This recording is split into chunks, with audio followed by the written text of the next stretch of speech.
1. சுவர் கடிகாரம் 4 முறை அடித்து ஓய்ந்த போது ஃபைலை மூடி வைத்துவிட்டு எழுந்து விட்டான் சிவா. 6 மணி வரை ஆபீஸ் நேரம். 2 மணி நேரம் பர்மிஷன். கல்யாணம் முடிந்து 1 மாத லீவும் முடிந்து இன்றுதான் அலுவலகம் வருகிறான். மறுபடியும் பர்மிஷன். அப்படி இப்படி வெளியே வரும்போது 4 காலாகி விட்டது. ஸ்கூட்டரை ஸ்வீட் ஸ்டாலின் முன்பு நிறுத்தி முந்திரி அல்வா வாங்கிக் கொண்டான். ஜாதி மல்லி ஒரு பந்து ரோட்டோர பூக்காரியிடம் சேகரித்து கொண்டான். ஸ்கூட்டரை ஸ்டார்ட் செய்தபோது சார் சார் பின்னால் பார்த்தால் மூச்சிரைக்க ஓடிவரும் ஆபீஸ் பாய். டீ கோட் எல்லாய் டீ. மானேஜர் உங்களை அவசரமா கூப்பிடறார். எதுக்கு? ஹெட் ஆபீஸ்லேருந்து போன் வந்திருக்காம். கான்பிடன்ஷியல் பைல் ஒன்னு அவசரமா தேவையாம். இதப்பாரு பர்மிஷன் போட்டுட்டு வெளியே வந்தாச்சு. அவனவனுக்குன்னு ஒரு சந்தோஷம் உண்டு.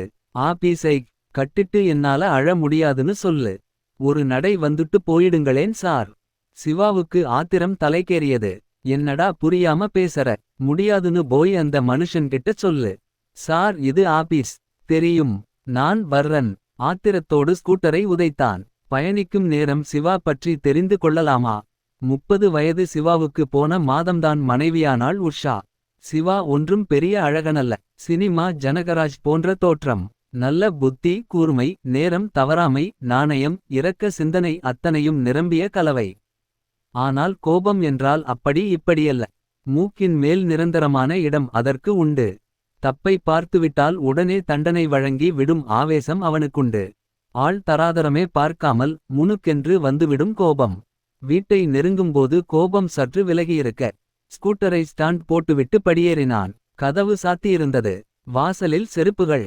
ஆணின் செருப்பு. விரல் நுழைக்கும் வளையம் அருந்து போன செருப்பு. யார் வந்திருக்க கூடும்? கதவு வேறு சாத்தியிருக்க.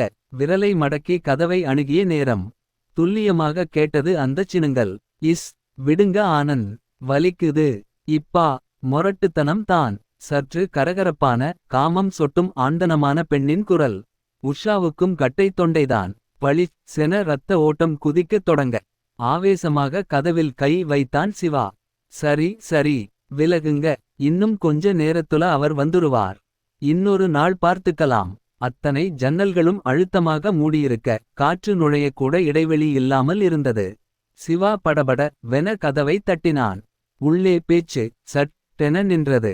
உஷா நான் தான். உள்ளே படபட வென ஒரு ஓசை மட்டும். 4-5 நிமிடங்கள் துரித கதியில் நகர. பட்டென்று கதவை திறந்தாள் உஷா. வாசலில் நின்ற நிலையிலேயே ஏற இறங்க அவளை பார்த்தான். உஷா முகத்தில் பேய்களை இருந்தது. உடைகளை திருத்திக் கொண்டு விட்டாள் போலும். வாங்க. என்ன இவ்ளோ சீக்கிரம்? நீ எதிர்பார்க்கலையா? கீம. அவன் பார்வை டீபாயில் விழுந்தது. ஆஷ்ட்ரே நிரம்ப சிகரெட் துண்டுகள். சிவாவுக்கும் சிகரெட் பழக்கமுண்டு. ஒரு நாளைக்கு 2 சிகரெட். காலையில் புறப்படும்போது காலியாக இருந்தது ஆஷ்ட்ரே. உள்ளே காமக்கூச்சல். படபட வென ஓட்டம். ஆஷ்ட்ரே நிரம்ப சிகரெட் துண்டுகள். பின் பக்கம் பார்வை படர. கதவு தாளிடப்படாமல் இருந்தது. அகல கால்களை வைத்து 4-8 நெருங்கினான். கதவுகளை திறந்தான். தோட்டத்து மண்ணில் அழுத்தமான அவசர காலடிகள் கிணறுவரை போய் காணாமல் மறைய கதவை சாத்திவிட்டு உள்ளே வந்தான். காபி தரட்டுமா? நான் உனக்கு என்ன மரியாதை செய்யணும்னு யோசனை பண்றேன். புரியலை. எதுடி புரியலை? நாற்காலியை தள்ளிக்கொண்டு சரே லென எழுந்தான். நீங்க நீ அங் க. மூடின கதவு. வாசல்ல ஆம்பளை செருப்பு. உள்ளே முக்கல் முனகல். ஆஸ்ட்ரேல சிகரெட் துண்டுகள் தோட்டத்துல காலடிகள். எல்லாத்தையும் இணைச்சுப்பாரு. என்ன கதை வருதுன்னு தெரியும். ஐயோ என்னை. இஸ் பேசாதே. கல்யாணம் முடிஞ்சு 1 மாசம் முடியறதுக்குள்ள துரோகமா?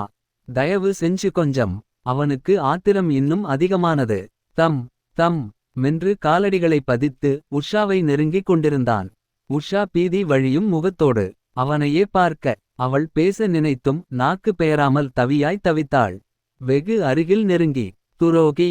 கையை பளாரென காதும் கண்ணமும் சேருமிடத்தில் இறக்க. ஒரு பந்து போல எழும்பிய உஷா. அப்படியே நேர்த்தியாக 600 கோணத்தில் சரக்கென வளைந்து. இடுப்பு வரை செங்குத்தாக கீழே நோக்கி மடிந்து திரும்பி தரையில் மல்லாந்தாள். அவள் விழுந்த விதம் சிவாவை கலவரப்படுத்தியது. அப்படியே ஒரு நிமிடம் நின்றவன் உஷாவிடம் எந்த சலனமும் தெரியாமல் போக மண்டியிட்டு உட்கார்ந்தான். குனிந்து அவள் முகத்தை தொட்டான். சட்டென எழுந்து ஜக்கில் தண்ணீர் எடுத்து வந்து முகத்தில் தெளித்தான். அசைவில்லை. மறுபடியும் உட்கார்ந்து நாசி துவாரம் தொட்டான். சுவாசம் இல்லை. மணிக்கட்டில் இயக்கம் இல்லை. உஷா செத்துப்போய் 4 நிமிடங்கள் முடிந்திருந்தன. 2. அந்த அறையே தட்டாமாலை ஆடியது சிவாவுக்கு. இது ஒரு கொலை. நான் அறைந்ததால்தான் உஷா செத்துப் போனாள். ஆத்திரத்தில் நிதானம் தவறிவிட்டது. அவள் உனக்கு துரோகம் செய்தாள். அதனால் நீ நிதானம் இழந்தாய். ஒரு குரல் உள்ளே அலற. அதை மீறிக்கொண்டு பீதி புறப்பட்டது. காரணம் எதுவானாலும் இது கொலை. குபி ரென்று உடல் முழுவதும் வியர்க்க உடைகளே நனைந்து போகுமளவு வியர்வை கொட்டியது. வாசல் கதவு திறந்திருப்பது அப்போதுதான் நினைவுக்கு வர ஓடிப்போய் சாத்தி தாளிட்டான்.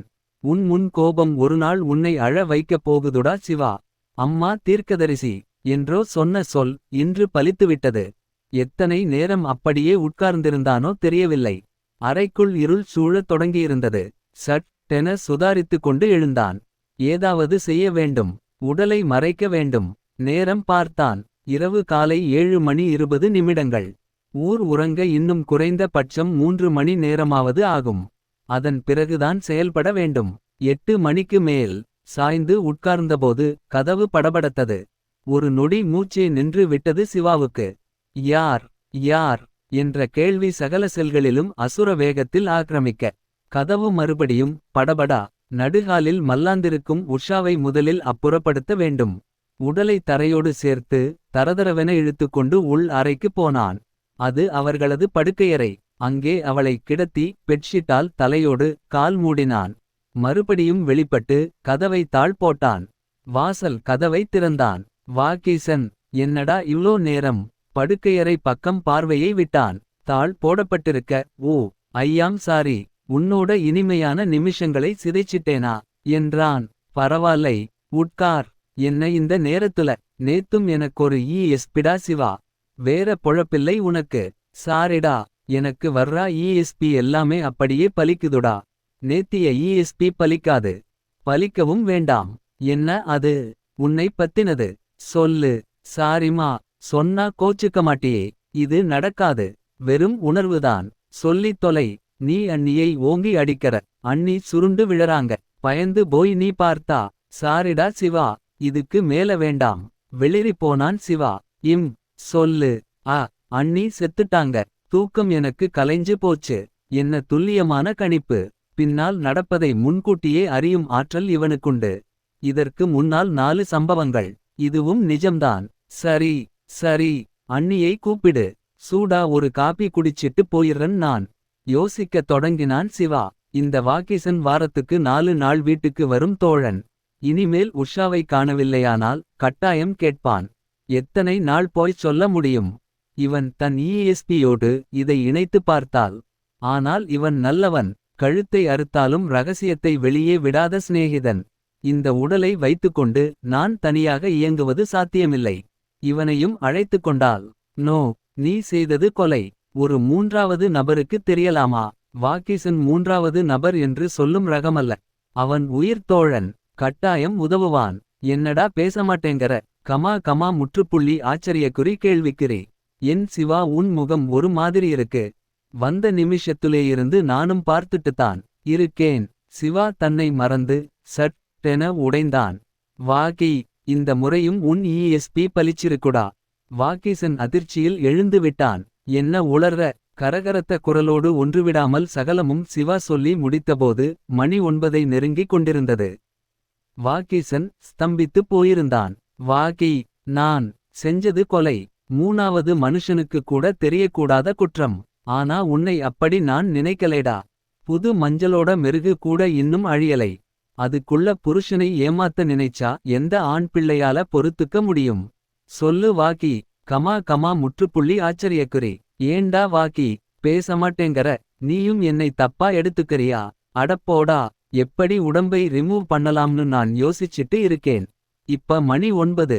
ஊர் அடங்க 11 ஆகும். அதுக்கு மேலதான் நீயும் நானும் செயல்படணும். எப்படிடா. ஒன்னு செய் சிவா.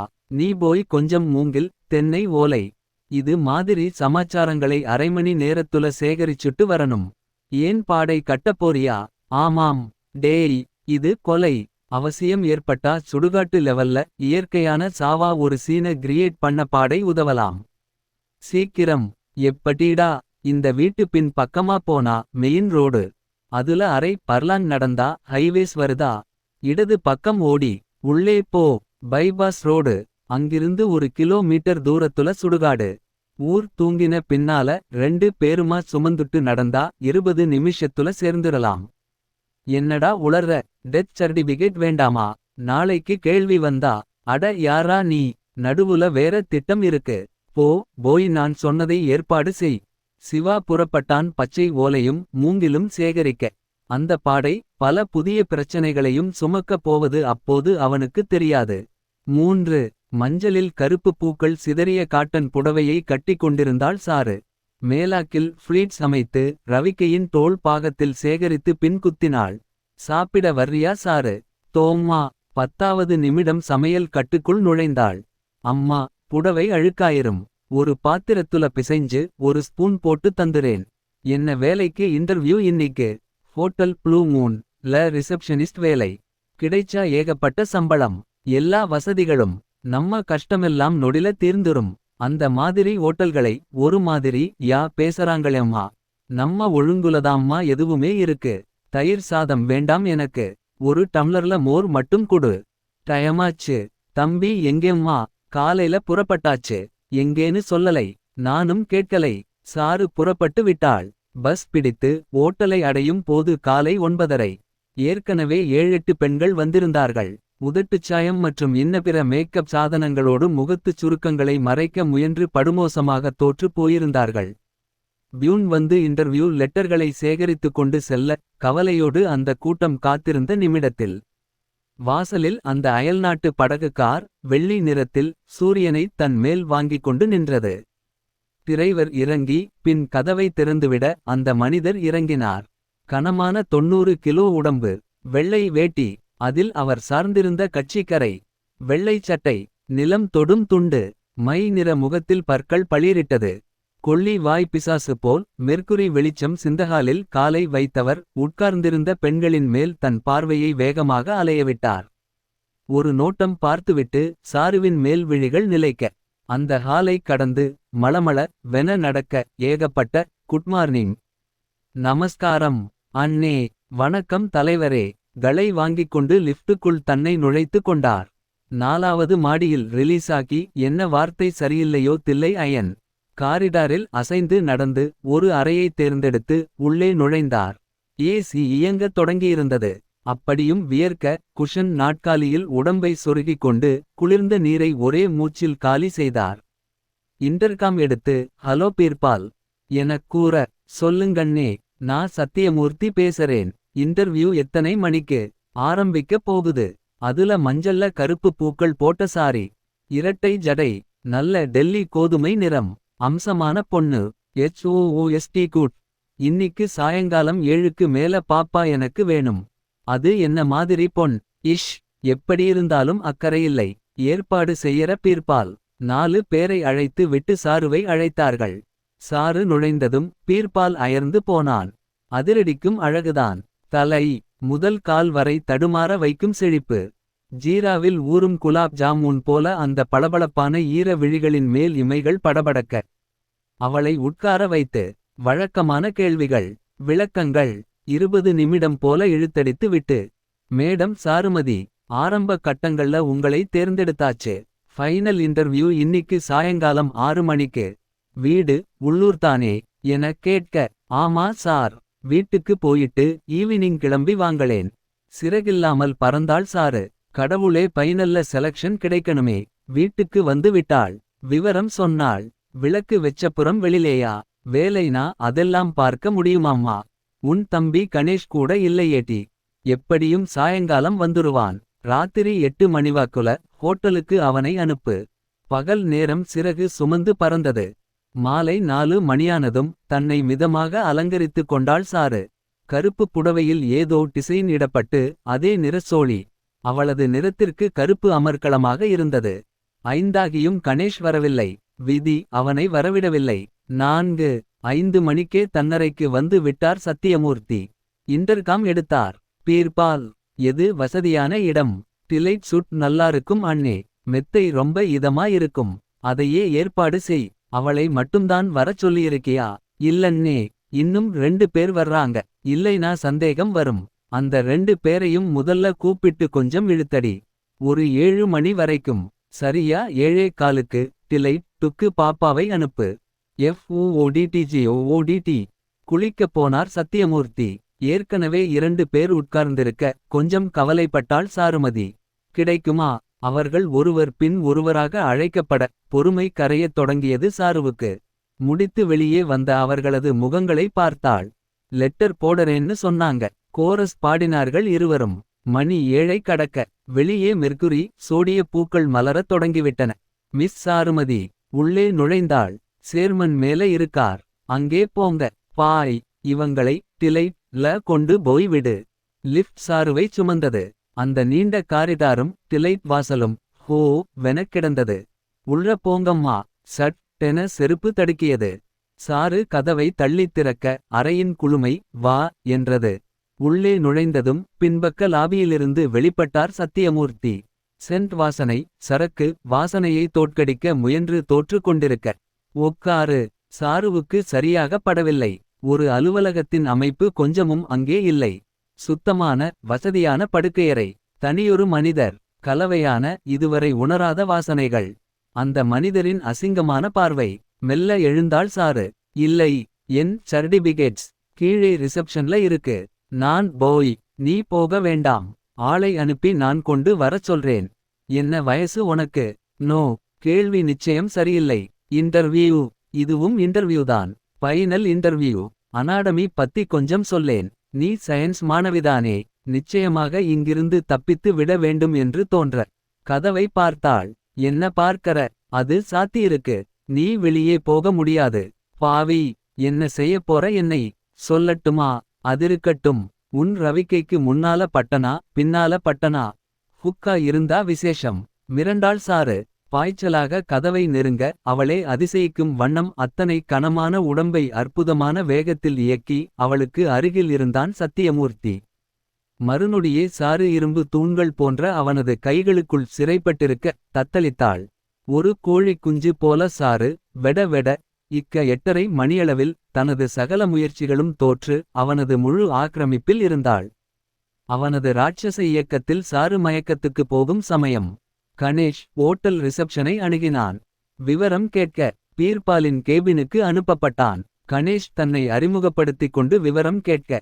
கன்கிராட்ஸ். உங்க சிஸ்டர் சாருவைத்தான் நாங்க செலக்ட் பண்ணியிருக்கோம். ஆர்டரை வாங்கிட்டு 6 மணிக்கே வீட்டுக்கு போயிட்டாங்களே. ஏன் நிக்கற? உட்கார். என்னது 6 மணிக்கா? வீட்டுக்கு வரலை சார் இன்னும். வேலை கிடைச்ச சந்தோஷத்தை ஷேர் பண்ணிக்க சிநேகிதிகளை பார்க்க போயிருக்கலாம். விசாரிங்க. வந்துருவாங்க. அப்படியெல்லாம் அவ போகமாட்டா சார். நான் வேறென்ன செய்ய முடியும் மிஸ்டர்? வேணும்னா ஒரு ஆட்டோ எங்கேஜ் பண்ணிட்டு தேடி பாருங்க. பணம் வேணுமா? சோர்வுடன் கணேஷ் வெளிப்பட்ட சமயம். சாருவை தன் ஆக்கிரமிப்பிலிருந்து விடுதலை செய்தார் சத்தியமூர்த்தி. தன் உடைகளை திருத்திக் கொண்டார். போதையும் காமமும் துப்புரவாக விலகியிருக்க. ஒரு சிகரெட்டை எடுத்து பற்ற வைத்துக்கொண்டு நேரம் பார்த்தார். 9:15. சாருவை அணுகி ஜக்கிலிருந்து நீர் எடுத்து முகத்தில் விசிறியடித்தார். 3 முறை நீர் தெளிக்கப்பட்டும் மயக்கம் தெளியவில்லை. அருகில் நெருங்கி கவனித்தார். மூடிய விழிகளோடு ஒரு சிற்பம் போல கிடந்தாள் சாரு. லேசான பயப்பூச்சி வயிற்றில் நெளிய. அவளை பிடித்து குலுக்கினார். தலை தடக்கென சாய்ந்தது. சட் டென சூடான ரத்தம் உச்சந்தலை வரை விருட்டென்று ஏற. இன்டர்காம் எடுத்தார். பீர்பால். இருக்கியா? என்ன முடிஞ்சுதா? அந்த பொண்ணை அனுப்பிருங்க. தம்பி தேடிட்டு வந்துட்டான். திருப்பி அனுப்பிட்டேன். வீட்டுக்கு போயிட்டதா போய் சொல்லி. நீ உடனே வா பீர்பால். 2வது நிமிடம் பீர்பால் உள்ளே நுழைய சத்தியமூர்த்தி நடுங்கியபடி சொன்னார். நம்ம டாக்டரை கூப்பிடு பீர்பால். டாக்டர் குரானா உள்ளே நுழைந்தார். அமைதியாக அவளை அணுகி ஸ்டெதஸ் வைத்தார். நாடி தொட்டார். Sorry Birbal. She is dead. அவள் எதனால் மரணத்தை தழுவினாள் என்பதை அவள் கிடந்த தோற்றம் சொன்னது. அவசரப்பட்டுட்டீங்க தலைவரே. பீர்பாலின் குரலில் கலவரம் வழிய. ரேப் அண்ட் மர்டர் என்று முணுமுணுத்தது டாக்டரின் உதடுகள். சத்தியமூர்த்தி தன் கைப்பை திறந்து 500 ரூபாய் கட்டு ஒன்றை வெளியில் எடுத்தார். டாக்டர் குரானா. சார். பிடிங்க இந்த பணத்தை. சார் இது அட்வான்ஸ் தான். இந்த மரணத்தை நீங்க மறக்கணும். அதுக்கு இந்த பாதி. நான் தரப்போற இன்னொரு பாதிக்கு இது நேச்சுரல் டெத் னு சர்டிபிகேட் தரணும். எதுக்கு தலைவரே? அதுல பிரச்சனை இருக்கு சார். டாக்டர் குரானா இழுக்க. இன்னும் ஒரு 10,000 தந்தா பிரச்சனை விலகுமா? டாக்டரின் முகம் பிரகாசமானது. நீங்க சர்டிபிகேட் எப்படி? ராத்திரி 9:30க்கு ஆஸ்துமால மூச்சு திணறிச் செத்ததா? தரணும். ரெடி பண்ணுங்க ப்ளீஸ். டாக்டர் அகன்றார். என்னன்னே இது? பீர்பால் பதறினான். ஏண்டா பதற? மரணம் நமக்கு புதுசா? போலீஸ் போஸ்ட்மார்ட்டம்னு போனா ஐஜி லெவல்ல மூவ் பண்ண வேண்டி வரும். பக்கத்துல எது சுடுகாடு? சொன்னான் பீர்பால். இந்த பாடை இத்தியாதி சமாசாரங்களெல்லாம் ஏற்பாடு செய் பீர்பால். முறையா அதுல இவ உடம்பை வெச்சு இயற்கையான சாவு மாதிரி செஞ்சிரலாம். ஹோட்டல்ல வெச்சு அதெல்லாம் செய்ய முடியாது தலைவரே. வேண்டாம். இந்த ரூமுக்கு தனி வழி ஒன்னு இருக்கில்லையா? அது வழியா வெளில போனா ஹோட்டலோட பின்பக்கம் வரும். அங்கே ஒரு வேனை ரெடி பண்ணிக்க. அதுல பாடியை எடுத்துட்டு 4 கிலோமீட்டர் போனா நம்ம ரெஸ்ட் ஹவுஸ் வரும். அக்கம் பக்கம் யாருமில்லை. பாடை கட்டறது இத்தியாதிகளை அங்கே முடிங்க. குறுக்கே புகுந்தா ஹைவேஸ். வேலை முடிஞ்சுதா? டாக்டர் உள்ளே வந்தார். இந்தாங்கோ நீங்க சொன்ன தகவலோட டெத் சர்டிபிகேட். அந்த ஆளுங்கட்சி பிரமுகர் அதை சரிபார்த்தார். நாளைக்கு வந்து மீதி பணத்தை வாங்கிக்குங்க டாக்டர். டாக்டர் விலக. பீர்பால் மணி 10ஐ கடந்தாச்சு. மற்ற ஏற்பாடுகளை சீக்கிரம் கவனிக்கணும். பீர்பால் வெளியே சென்று 10:30 மணிக்கு 4 ஆட்களோடு திரும்பினான். அலங்கோலமாக மல்லாந்திருந்த சாருவின் மேல் படுக்கையிலிருந்து பெட்ஷீட்டை சரக்கென உருவி மூடினார்கள். ஒரு பொட்டலமாக அவளை பொதிந்து எடுத்துக்கொண்டு தனிவழியின் மூலம் ஓட்டலின் பின்பக்கத்தை அடைந்தார்கள். ஸ்டாண்டர்ட் 20 தயாராக காத்திருக்க சாருவின் உடல் அதில் ஏற்றப்பட்டு ரெஸ்ட் ஹவுஸை அடையும் போது நேரம் 11ஐ தொட்டு கொண்டிருந்தது. அடுத்த அரைமணியில் மளமள வென பாடை கட்டி அதில் சாருவை கிடத்தி எல்லா ஏற்பாடுகளும் முடிந்தபோது நேரம் நள்ளிரலை நெருங்கிக் கொண்டிருந்தது. நீங்க போங்க சார். இனிமே நாங்க பார்த்துக்கறம். பீர்பால் அகன்றான். சாரு சவ ஊர்வலம் புறப்பட்டாள். அதில் கூட வெற்றி பெற இயலவில்லை அவளால். சகலத்தையும் தயார் செய்துவிட்டு வியர்வை வழியே நிமிர்ந்தான் சிவா. கண்களில் வெறுப்பு மண்டி கிடந்தது. எவ்ளோ கஷ்டம் பார்த்தியா வாகி? எனக்கு தேவைதானா இதெல்லாம்? நியாயமோ அநியாயமோ? நீ செஞ்சது கொலை. ஆனா தெரிஞ்சு நீ செய்யலை. அதுனால தண்டனை அனுபவிக்கக் கூடாது. அவ உடம்பை கொண்டு வா வாகி. துணியால் முழுவதும் மூடப்பட்ட உஷா பாடையில் கிடத்தப்பட்டாள். முகத்தையும் மூடிரு வாக்கி. அந்த துரோகியோட முகத்தை கூட பார்க்க எனக்கு விருப்பமில்லை. ஏற்கனவே மூடித்தான் இருக்கு. நேரம் மிட் நைட்டு ஆகப்போகுது. புறப்படலாமா சிவா? பாடையை வெளியே கொண்டு வந்து வைத்து கதவை பூட்டினார்கள். ஆளுக்கொரு பக்கம் பிடித்துக்கொண்டு குறுக்கே புகுந்து நடக்கத் தொடங்கினார்கள். டெத் சர்டிபிகேட் இல்லையே வாக்கி. அதான் இப்ப பிரச்சனை சிவா. எப்படி சமாளிக்கிறதுன்னு யோசிக்கணும். கையில் என்ன வெச்சிருக்க? இந்த மாசச் சம்பளம் 1000 சொச்சம். நெடுஞ்சாலையை இவர்கள் அணுகும் நேரம் வாக்கிசன் கூர்மையானான். சிவா இரு. ஓடிஜி குவைட். தூரத்துல என்ன வருதுன்னு தெரியுதா உனக்கு? கண்களை இடுக்கிக் கொண்ட சிவா நம்ம மாதிரி கேஸ்தான் போலிருக்கு என்றான். நான் சொல்றதை கேப்பியா? GT God. சண்டை போட உன் உடம்புல வலு இருக்கா? புரியலை. முடியுமா முடியாதா? ஏன் முடியாது? கராத்தேல நான் பிளாக் பெல்ட். 5 பாடையை கீழே வை. தோ நெருங்கிட்டாங்க அந்த 4 பேரும். நான் மறைஞ்சு இங்கே நின்னுகிறேன். நீ போய் அட்டாக் பண்ணு. எதுக்கு வாக்கி? பதில் அப்புறம். சொன்னதைச் செய். பாடையை சற்று மறைவாக வைத்துவிட்டு வாக்கிசன் காவல் காக்க. அவர்கள் 4 பேரும் அருகில் நெருங்க. குப்பீரென்று அவர்கள் மேல் பாய்ந்தான் சிவா. திடீர் தாக்குதலில் செயலிழந்த அவர்கள் பாடையை நடுரோட்டில் தென போட தன் அசுரபலத்தை அந்த 4 மேலும் பிரயோகித்தான் சிவா. அவர்கள் சண்டை பயிற்சி இல்லாதவர்கள் என்பது தெளிவாக புரிந்தது. அவர்கள் எந்த தற்காப்பு நடவடிக்கையும் எடுக்காமல் தாறுமாறாக அடிக்க அழகான வியூகத்தை அமைத்துக்கொண்டு நேர்த்தியாக போரிடத் தொடங்கி விட்டான் சிவா. 5 பேரின் முழுகவனமும் சண்டையில் இருக்க வாக்கிசன் சுறுசுறுப்பாக இயங்கத் தொடங்கினான். 10 நிமிடத்தில் பாடையை மாற்றிவிட்டான். சிவா வந்துரு. சிவா சண்டையை நிறுத்திவிட்டு சட்டென உள்ளே புகுந்து மறைய அந்த 4 பேரும் விட்டால் போதும் என்று மூச்சு வாங்கினார்கள். ரோட்டோரமாயிருந்த பாடையை எடுத்துக்கொண்டு நடக்கத் தொடங்கினார்கள். ஏம்பா சண்டை போட்டான் அந்தாள்? குடிச்சிருப்பான். பயங்கரமா அடிக்கிறான். தப்சோம். பேசிக்கொண்டே நடந்த அவர்களுக்கு பாடை மாறியது புரியவில்லை. சிவாவுக்கும் புரியவில்லை. ஏன் வாக்கி இந்த சண்டை? மெல்லச் சிரித்த வாக்கீசன். பாடையை மாத்தறதுக்கு. பாடையை எதுக்கு மாத்தணும்? என்ன சிவா நீ? முறையான டெத் சர்டிபிகேட்டோட உன் பெண்டாட்டி அடக்கமாக போறா. நாளைக்கு நம்மை யாரும் கேட்க முடியாது. அப்ப இந்த உடம்பு அதைப் பத்தி நமக்கென்ன கவலை. இது நெடுஞ்சாலை. 1000 நடக்கலாம். நீயும் நானுமா பொறுப்பு. வேணும்னா ஒன்னு செய்யலாம். பாடையை எடுத்துட்டு உடம்பை மட்டும் நடுரோட்ல போட்டுறலாம். ஏதாவது லாரி வந்து நசுக்கிட்டு போகட்டும். துணி சுற்றிய உடம்பை மட்டும் சாலையில் கிடத்திவிட்டு பாடையை வீசினார்கள். திரும்பி நடந்தார்கள்.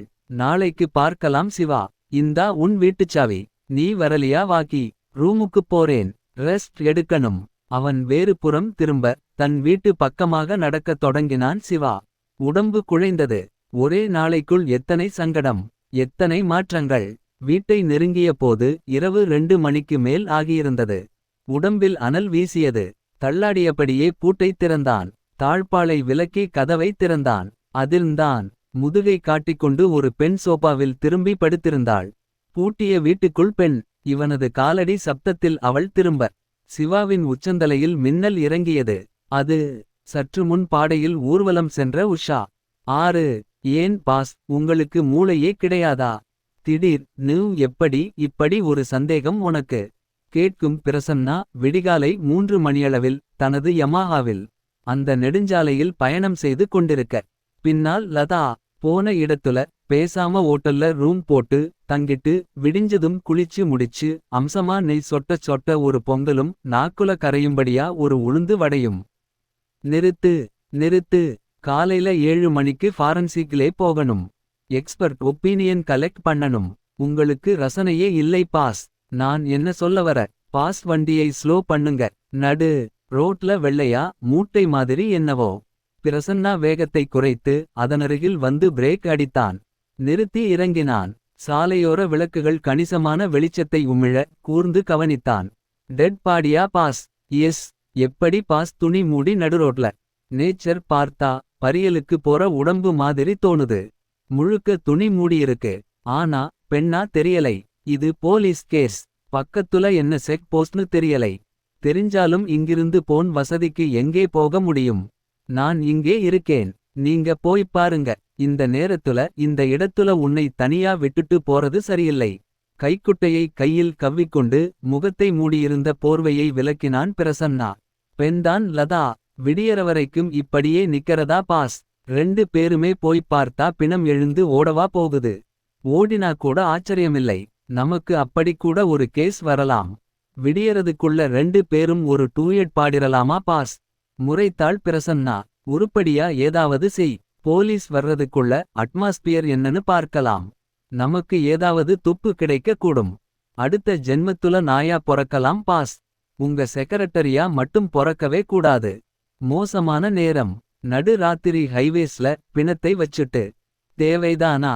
பிரசன்னா தன் பென்சில் டார்ச்சை எடுத்துக்கொண்டு வெளிச்ச கொத்தை பிணத்தின் உடம்பு முழுக்க நடமாட விட்டான். கால் பாகத்து துணியில் பச்சை நிற எம்ப்ராய்டரி எழுத்துக்கள் HBM என்று பொறிக்கப்பட்டிருந்தது வெள்ளை துணியில். HBMனா என்ன லதா? நாக்குல நிக்குது பாஸ். வரலை. பாவம் நிக்க வேண்டாம். கால் வலிக்கும். உட்கார வை. ஹோட்டல் ப்ளூ மூன் னு கேள்விப்பட்டிருக்கியா? Correct pass. உதை பட போற. இந்த பாடிக்கும் அந்த ஹோட்டலுக்கும் தொடர்பிருக்கு. மீதியை விடிஞ்சு போலீஸ் வந்து ஆராய்ச்சி செய்யட்டும். விடியத் தொடங்கியதும் லதாவை நிற்க வைத்துவிட்டு பிரசன்னா போய் போலீசுக்கு தகவல் கொடுத்தான். டிஎஸ்பி ரங்கராஜன் தலைமையில் ஒரு போலீஸ் குழு ஸ்தலத்திற்கு வர போலீஸ் சம்பிரதாயங்கள் ஆரம்பமாகிவிட்டது. பிரசன்னா நெடுஞ்சாலையிலிருந்து சற்று விலகி உள் இறங்கிய பாதையில் இடது பக்கம் நடக்க எதிர்திசையில் லதா ஊடுருவத் தொடங்கினாள். பிரசன்னாவின் பார்வையில் மூங்கில் கழிகளும் தென்னை ஓலையும் சிதறிக்கிடக்க நெருங்கினான். ஒரு புடவை துண்டு ஒரு கொத்து தலைமுடி எல்லாம் கிடைக்க அவசரமாக அந்த பெண் பாடையிலிருந்து பறித்து வீசப்பட்டது தெளிவாக தெரிந்தது. சேகரித்து கொண்டு சாலைக்கு வந்தான் பிரசன்னா. கொலை மாதிரி தெரியலை பிரசன்னா. ரங்கராஜன் நிதானமாகச் சொன்னார். Must be rape. எப்படி சொல்றீங்க? அந்த பெண்ணோட எக்ஸ்பிரஷன் பாருங்க. உயிர் பிரியும் போது உறைஞ்சு போன வேதனை முகத்துல தங்கியிருக்கு. அந்த அதிர்ச்சியில் கூட உயிர் பிரிஞ்சிருக்கலாம். ஹோட்டல் ப்ளூ மன் ல வெச்சு செட்யூஸ் செய்யப்பட்டிருக்கா. சாதுரியமா இது ஒரு இயற்கையான மரணம்னு ஸ்தாபிக்க பாடை எக்ஸட்ரா. ஆனா அதுவும் பிச்சு எரியப்பட்டு.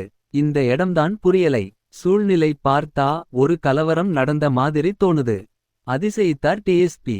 மார்ச்சுவரி வேன் வந்து சாருவின் உடல் சேகரிக்கப்பட்டதும் போலீஸ் படை புறப்பட்டு விட்டது. பிரசன்னா ஹெல்மெட்டை மாட்டிக்கொண்டான். பாஸ் இத பார்த்தீங்களா? அது ஒரு மோதிரம். தங்க மோதிரம். முகப்பு ஒரு தோசை கல் சைஸுக்கு அகலமாக இருக்க அதில் நீல நிறத்தில் எஸ் என்ற எழுத்துக்கள் பொறிக்கப்பட்டிருந்தன. இத வெச்சுட்டு ஏதாவது செய்ய முடியுமா பாஸ்? சாதாரணமா கஷ்டம். ஆனா இந்த வாயே அங்கற இனிஷியல் கொஞ்சம் அசாதாரணம். உதவலாம். ஹால் மார்க் இருக்கா பாரு. லதா மோதிரத்தை திருப்பி அதன் உள் பாகத்தில் பார்த்தாள். GR 22-8. புரியலை பாஸ். GR இட்னா ஜி ஆர் தங்க மாளிகை. நம்ம உஸ்மான் ரோட்ல இருக்கு. 22 அங்கறது காரட். அந்த 8ங்கிறது கிராம். நட் ஈஸ் ஒரு சவரன். புறப்படு. குளிச்சு சாப்பிட்டதும் முதல்ல ஹோட்டல் ப்ளூ மூன். தான் மோதப்போவது ஒரு பெரிய புள்ளியோடு என்று பிரசன்னா அறிந்திருக்கவில்லை. 7. அம்மா பதறிக் கொண்டிருந்தாள். சைக்கிளை எடுத்துக்கொண்டு கணேஷ் சுற்றாத இடமில்லை. எந்த இடத்திலும் நல்ல பதில் அவனுக்கு கிடைக்கவில்லை. சோர்ந்து போய் வீடு திரும்பும்போது நள்ளிரவு. இது மாதிரி பெரிய இடங்களுக்கு போக வேண்டாம்னு தலையாய் அடிச்சுக்கிட்டேன். கேட்டாளா அந்த சண்டாளி? இப்ப வயித்துல ஒரு கூடை நெருப்பைச் சுமக்க விட்டுட்டு. அம்மா குரலெடுத்து அழத் தொடங்க கணேஷ் பதறிப் போனான். இரும்மா போய் பார்க்கலாம். இனிமே இந்த ராத்திரில எங்கேன்னு போய் அவளை தேடறது. என்னடா தம்பி செய்யலாம்? விடிஞ்சதும் போலி. வேண்டாம்மா. அக்கா கல்யாண வயசுல இருக்கா. பேர் நாரிடும். ஆண்டவனை வேண்டிக்க வந்துருவா திரும்பி. விடியும் வரையில் கொட்ட கொட்ட விழித்திருந்தார்கள். சோர்வு பயம் எல்லாமாகச் சேர்ந்து அம்மாவை அழுத்த அப்படியே மயங்கிப் போனாள். எழுந்து முகம் கழுவிக்கொண்டான் கணேஷ். உடைகளை மாற்றிக்கொண்டு புறப்பட்டான். பஸ் பிடித்து ஹோட்டல் ப்ளூ மூன் வாசலில் இறங்கினான். மறுபடியும் ரிசப்ஷனை அணுகி மானேஜரை பார்க்கணும். அவர் ஹோட்டலுக்கு வர 10 மணியாகும். வாட்சை பார்த்தான். 8 தான் ஆகியிருந்தது. 2 மணி நேரம் கடத்த வேண்டும். இந்த ஹோட்டலில் ஏதாவது துருவ முடியுமா? லிஃப்டை அணுகி பட்டனை அழுத்த கதவு திறந்து கொண்டது. எங்கே போகிறோம் என்ற இலக்கே தெரியவில்லை. ஏதோ ஒரு எண்ணை அழுத்தி சர் ரென்று உயர்ந்தான். மாடியில் விடுபட்டு வெளியே வந்தான். நீண்ட காரிடார் இருபக்கமும் அறைகளை அணிந்து கொண்டு ஜோ வெனக் கிடந்தது. யாரும் இன்னும் தூக்கம் கூட கலைக்கவில்லை போலும். மெல்ல காரிடாரில் நடக்கத் தொடங்கினான். அதெல்லாம் சுட் என்று சொல்லப்படும் பெரிய அறைகள். இரட்டை கதவுகளை பொருத்திக்கொண்டு காட்சியளிக்க தலையில் பெயர்கள் எழுதப்பட்டிருந்தன. Javelin, Miranda, Apollo, Delight. திரும்பலாம் என்று நினைத்தவனுக்கு சட்டென பார்வையில் அது விழ அதிர்ந்தான். டிலைட் வாசலில் மிதியடிக்கு சற்று ஒட்டினாற்போல பெரு விரலை நுழைக்கும் செருப்பின் லெதர் வளையம். குனிந்து அதை கையில் எடுத்தான். சாக்லெட் பழுப்பில் இருந்தது. இது அக்காவின் செருப்பு நிறமல்லவா? நேற்று அவள் சொன்னது நினைவுக்கு வந்தது. அம்மா எனக்கொரு செருப்பு வாங்கணும். ரிங் அருந்து எந்த நேரம் விழுமோன்னு நிக்குதும்மா. அதை தன் சட்டை பையில் சேகரித்து கொண்டவன் யோசித்தான். வரும்போது எந்த மாடி என்று கவனிக்கவில்லை. ஆனால் அக்கா இந்த டிலை வரை கட்டாயம் வந்திருக்கிறாள். இங்குதான் இன்டர்வியூவா? இல்லை, வேறு ஏதாவது? நினைத்தபோதே அடிவயிற்றில் அமிலம் பாய்ந்தது. கதவை தட்டலாம் என்று நினைத்து விரலை மடக்கியவன் பூட்டை அப்போதுதான் கவனித்தான். இங்கு நிற்பதில் லாபமில்லை. ஆனால் விசாரிக்க வேண்டும். நான் 8:30க்கு வந்தபோது அப்போதே போய் விட்டதாகச் சொன்ன அந்த மேனேஜரை கேட்க வேண்டும். கீழே வந்தான். ரிசப்ஷன் சோபாவில் உட்கார்ந்து நேரம் கடத்தினான். 9:30 மணியை நெருங்கும் சமயம் வாசலில் பெரிய சைஸ் டாட்சன் பழைய மாடல் வந்து நிற்க பீர்பால் இறங்கி உள்ளே நுழைந்தான். காலை வணக்கங்களை வாங்கி பாக்கெட்டில் போட்டுக்கொண்டு அவசரமாக உள்ளே நுழைந்தான். கணேஷ் ரிசப்ஷனை பார்க்க சில நிமிடங்கள் அவகாசம் கொடுத்து விவரம் சொன்னாள் அவள். கூப்பிடறார். வாங்க, இன்னிக்குத்தானே ஜாயின் பண்ண போறாங்க உங்க சிஸ்டர். சாரி சார், அவ இன்னும் வீடு திரும்பலை. வாட்? எழுந்து விட்டான் பீர்பால். போலியான அதிர்ச்சியை முகத்தில் சுமந்து அற்புதமாக நடிக்கத் தொடங்கினான். இன்டர்வியூ முடிஞ்சு 6 மணிக்கெல்லாம் புறப்பட்டாச்சு. அதெப்படி? இன்டர்வியூ எங்கே சார் நடந்தது? இந்த ஹோட்டல்ல தான். அது தெரியும். இந்த ஹோட்டல்ல எந்த ரூம்ல? பீர்பாலுக்கு சரட்டென்றது. இது சற்று உள்ளுடைய கேள்வி. தற்செயலாக வருகிறதா? சந்தேகத்தின் பேரில் வந்திருக்கிறானா? ஏன்? இந்த ரூம்ல தான். முடிஞ்சதும் நேரா போயிட்டாங்களே மிஸ் சாருமதி. சொல்லி முடிப்பதற்குள் தன்னையும் மீறி வியர்த்தது. கவனித்து விட்டான் கணேஷ். செருப்பு வளையத்தை காண்பித்து கேட்கலாமா. சாரு அந்த டிலை வாசல் வரை போனது சர்வ நிச்சயம். இந்த அறையை விட்டு வெளியேதான் போனாள் என்று உளறுகிறான் இவன். முகத்தில் கலவரம். இதே ஹோட்டலில் வைத்து சாருவுக்கு என்னவோ நேர்ந்திருக்கிறது. அந்த நினைப்பு தோன்றியதும் அத்தனை நரம்புகளும் நெற்றியில் மாநாடு நடத்த. ரத்தம் தேர்தல் காலத்து கட்சி வேட்பாளர்கள் போல ஆவேசமாக குதித்தது. அவசரப்படாதே கணேஷ். உணர்ச்சிகளுக்கு முதலிடம் தந்துட்டா உண்மை பதுங்கிடும். Thank you sir. நான் வர்றன். வெளியில் வந்தான். பீர்பால் நிம்மதியாக சுவாசித்தான். சாய்ந்து உட்கார்ந்து கொண்டு வியர்வையை துடைத்து கொண்டான். ரிசப்ஷனை அணுகிய கணேஷ். Excuse me. டிலை சுட்டை புக் பண்ணணும்னா எத்தனை செலவாகும். Sorry sir. அதை நீங்க புக் பண்ண முடியாது. ஏன் மேடம். பணம் எவ்ளோ ஆனாலும் பரவாயில்லை. No it's not a question of money. அது எம்எல்ஏ சத்தியமூர்த்தியோட நிரந்தர சொட். அவர் தங்காத நேரங்கள்ல அது காலியாக இருக்கும். இதற்கு மேல் என்ன வகை விவரங்கள் இவளிடம் சேகரிப்பது. என்ன நேர்ந்து விட்டது சாருவுக்கு. எப்படி தெரிந்து கொள்வது. குழம்பிப் போனான் கணேஷ். 6 மணிக்கு திரும்பியதாக இவன் ஸ்டேட்மெண்ட். டிலை வரை சாரு வந்ததற்கு அருந்த செருப்பு வளையம் சாட்சி. அரசியல்வாதி தங்கும் அந்த சூட் பூட்டப்பட்டிருக்கிறது. துவண்டு போன கணேஷ் வாசலை நெருங்க. ஒரு பரபரப்பு தென்பட்டது. கருப்பாக குண்டாக ஒரு மனிதர் வெள்ளை வேட்டி சட்டை துண்டு சகிதம் ஒரு பரிவாரத்தோடு உள்ளே நுழைய. ரிசப்ஷனிஸ்ட் எழுந்து நிற்க. அவர் லிஃப்டில் நுழைந்து மறைய ஒரு கையாள் மானேஜர் அறைக்கு ஓட. 10வது நிமிடம் பீர்பால் லிஃப்டுக்கு போனான். கணேஷை சட்டென ஒரு ஆர்வம் தொற்றிக்கொள்ள நிதானமாக நடந்து படிகளில் ஏறியவன் ரிசப்ஷன் கண்ணுக்கு மறைந்ததும் ஓட்டமாக ஏறத் தொடங்கினான். மூச்சிறைக்க மேலே வந்தவன் அந்த காரிடார் பகுதியை எட்டி பார்த்தான். தொண்டர்கள் யாரையும் வெளியில் காணவில்லை. பூனைப்பாதங்கள் வைத்து டிலை டின் வாசலை அணுகினான். என்ன தலைவரே இந்த நேரத்துல. பதட்டத்தோடு பீர்பால் கேட்பது காதில் விழுந்தது. உடம்பை எடுத்துட்டு போனது யாரு. புரியலை தலைவரே. அதாம்பா அந்த குட்டி. நேத்து ராத்திரி நம்ம ரூமுக்கு கொண்டு வந்தமே. பாருவா சாருவா. கணேஷுக்கு சுவாசம் நின்றது ஒரு கணம். ஆமா. என்ன அதுக்கு. என்ன அதுக்கா. அவளோட டெட் பாடி ஹைவேஸ்ல கிடந்திருக்கு. மூடியிருக்கிற துணி நம்ம ஹோட்டல் போர்வை. முதல்ல பார்த்தது பிரசன்னா. பிரசன்னா யாரு தெரியுமா. தெரியலை. பொறந்தப்ப உங்கம்மா கொடுத்த விளக்கெண்ணெயை கூட வெளில கொண்டு வருவான். அத்தனை சாமர்த்தியசாலி. தலைவரே. பாடி இப்ப போலீஸ் வசத்துல இருக்கா. Dealing officer DSP Rangarajan. சரிப்படுத்திரலாம். ஆனாலும் இப்பிடியா அஜாக்கிரதையா நடந்துக்கிறது. காரணம் கேட்காம அந்த ஆட்களை சஸ்பெண்ட் பண்ணு. சரி தலைவரே. அப்புறமா நம்மை யாரும் சந்தேகப்படலையே. அவளோட தம்பி ஒருத்தன் ராத்திரியும் வந்தான். கொஞ்சம் முன்னாலேயும் வந்தான். கொஞ்சம் சந்தேகப்படற மாதிரி தெரியுது. கண்டுக்காம விட்ரு. அந்த பிரசன்னா தோண்ட வரலாம். மேலிடத்துல பேசி நகர விடாம நான் செஞ்சுக்கிறேன். அவ்ளோதானா. அடப்பாவிகளா. தன்னையும் மீறி குரலெடுத்து அலறிவிட்டான் கணேஷ். மறுநொடியே பட்டி ரென கதவு பிளக்க. கணேஷுக்கு தன் தவறு புரிந்துவிட்டது. அவசரப்பட்டு விட்டோம். தலைவரே. இவன்தான் அவளோட தம்பி. பேசிட்டு நிக்காதே பீர்பால். உடனே பிடி என்னத்தையெல்லாம் கேட்டானோ. பீர்பால் வெளியே பாய குபி ரென தாவினான் கணேஷ். 4:08 காரிடாரின் முனையை அடைய லிஃப்ட் திறந்து கிடந்தது. உள்ளே நுழைந்து பட்டன் அழுத்தி கீழிறங்கினான். சத்தியமூர்த்தி இன்டர்காம் மூலம் ரிசப்ஷனுக்கு முயற்சிக்க லைன் என்கேஜ். அதற்குள் கணேஷ் ரிசப்ஷனை தாண்டி வாசலை அணுகி விட ஸ்டுவர்ட்கள் ஓடும் அவனை காரணம் புரியாமல் வேடிக்கை பார்க்க. வாசலை கடந்ததும் சட்டென யார் மேலோ மோதிக்கொண்டு விழுந்தான் கணேஷ். சுதாரித்து எழுந்து ஓடத் தொடங்கினான். டாக்ஸியை அவசரமாக அழைத்து அதில் நுழைந்து காணாமல் போக. மோதப்பட்ட நபர் இமைக்காமல் அதையே கவனிக்க. மூச்சிறைக்க பீர்பாலும் வாசலுக்கு வந்து விட்டான். யார் பாஸ் அது. இப்படி உங்க மேல மோதிட்டு ஓடறது. லதா கேட்க. தான் சம்பந்தப்பட போகும் கேஸில் அவன் மிக முக்கியமான நபர் என்பது அப்போது பிரசன்னாவுக்கு தெரியவில்லை. 8. சிவா இமைக்காமல் அவளை பார்த்தான். கால்களை பார்த்தான் அவசரமாக. நிலத்தில் பதிந்துதான் இருந்தது. உஷாவே தான். சற்று முன் தன்னால் அடித்துக் கொல்லப்பட்ட உஷா. பாடை கட்டி சுடுகாடு வரை அனுப்பப்பட்ட உஷா இப்போது உயிருடன். இதய துடிப்பு அதிகமாக. எழுந்தான் சிவா. வாசலை பார்த்து நகர்ந்தான். என்னங்க நில்லுங்க. எங்கே போறீங்க. காதிலேயே போட்டுக்கொள்ளாமல் நடந்தான். செத்தவள் எதிரே நின்னு பேசுகிறாள். கலவரம் மார்பு முழுக்க அப்பியிருக்க.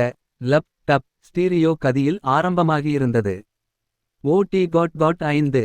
ஓடத் தொடங்கினான் சிவா. இது மனப்பிரமைதான். அடித்தே கொன்றுவிட்டோம். அந்த குற்றம் சட்டத்துக்கு தெரியவில்லை. ஆனால் மனசாட்சியை ஏமாற்ற முடியவில்லை. அதுதான் வந்து வதைக்கிறது. இல்லாவிட்டால் பூட்டிய வீட்டுக்குள் செத்துப்போன உஷா வருவது எப்படி சாத்தியம்? இனிமேல் இங்கு வரக்கூடாது. மனசாட்சி ஒரு மாதிரி கட்டுக்குள் வரும்வரை இந்த பக்கம் எட்டி பார்க்க கூடாது.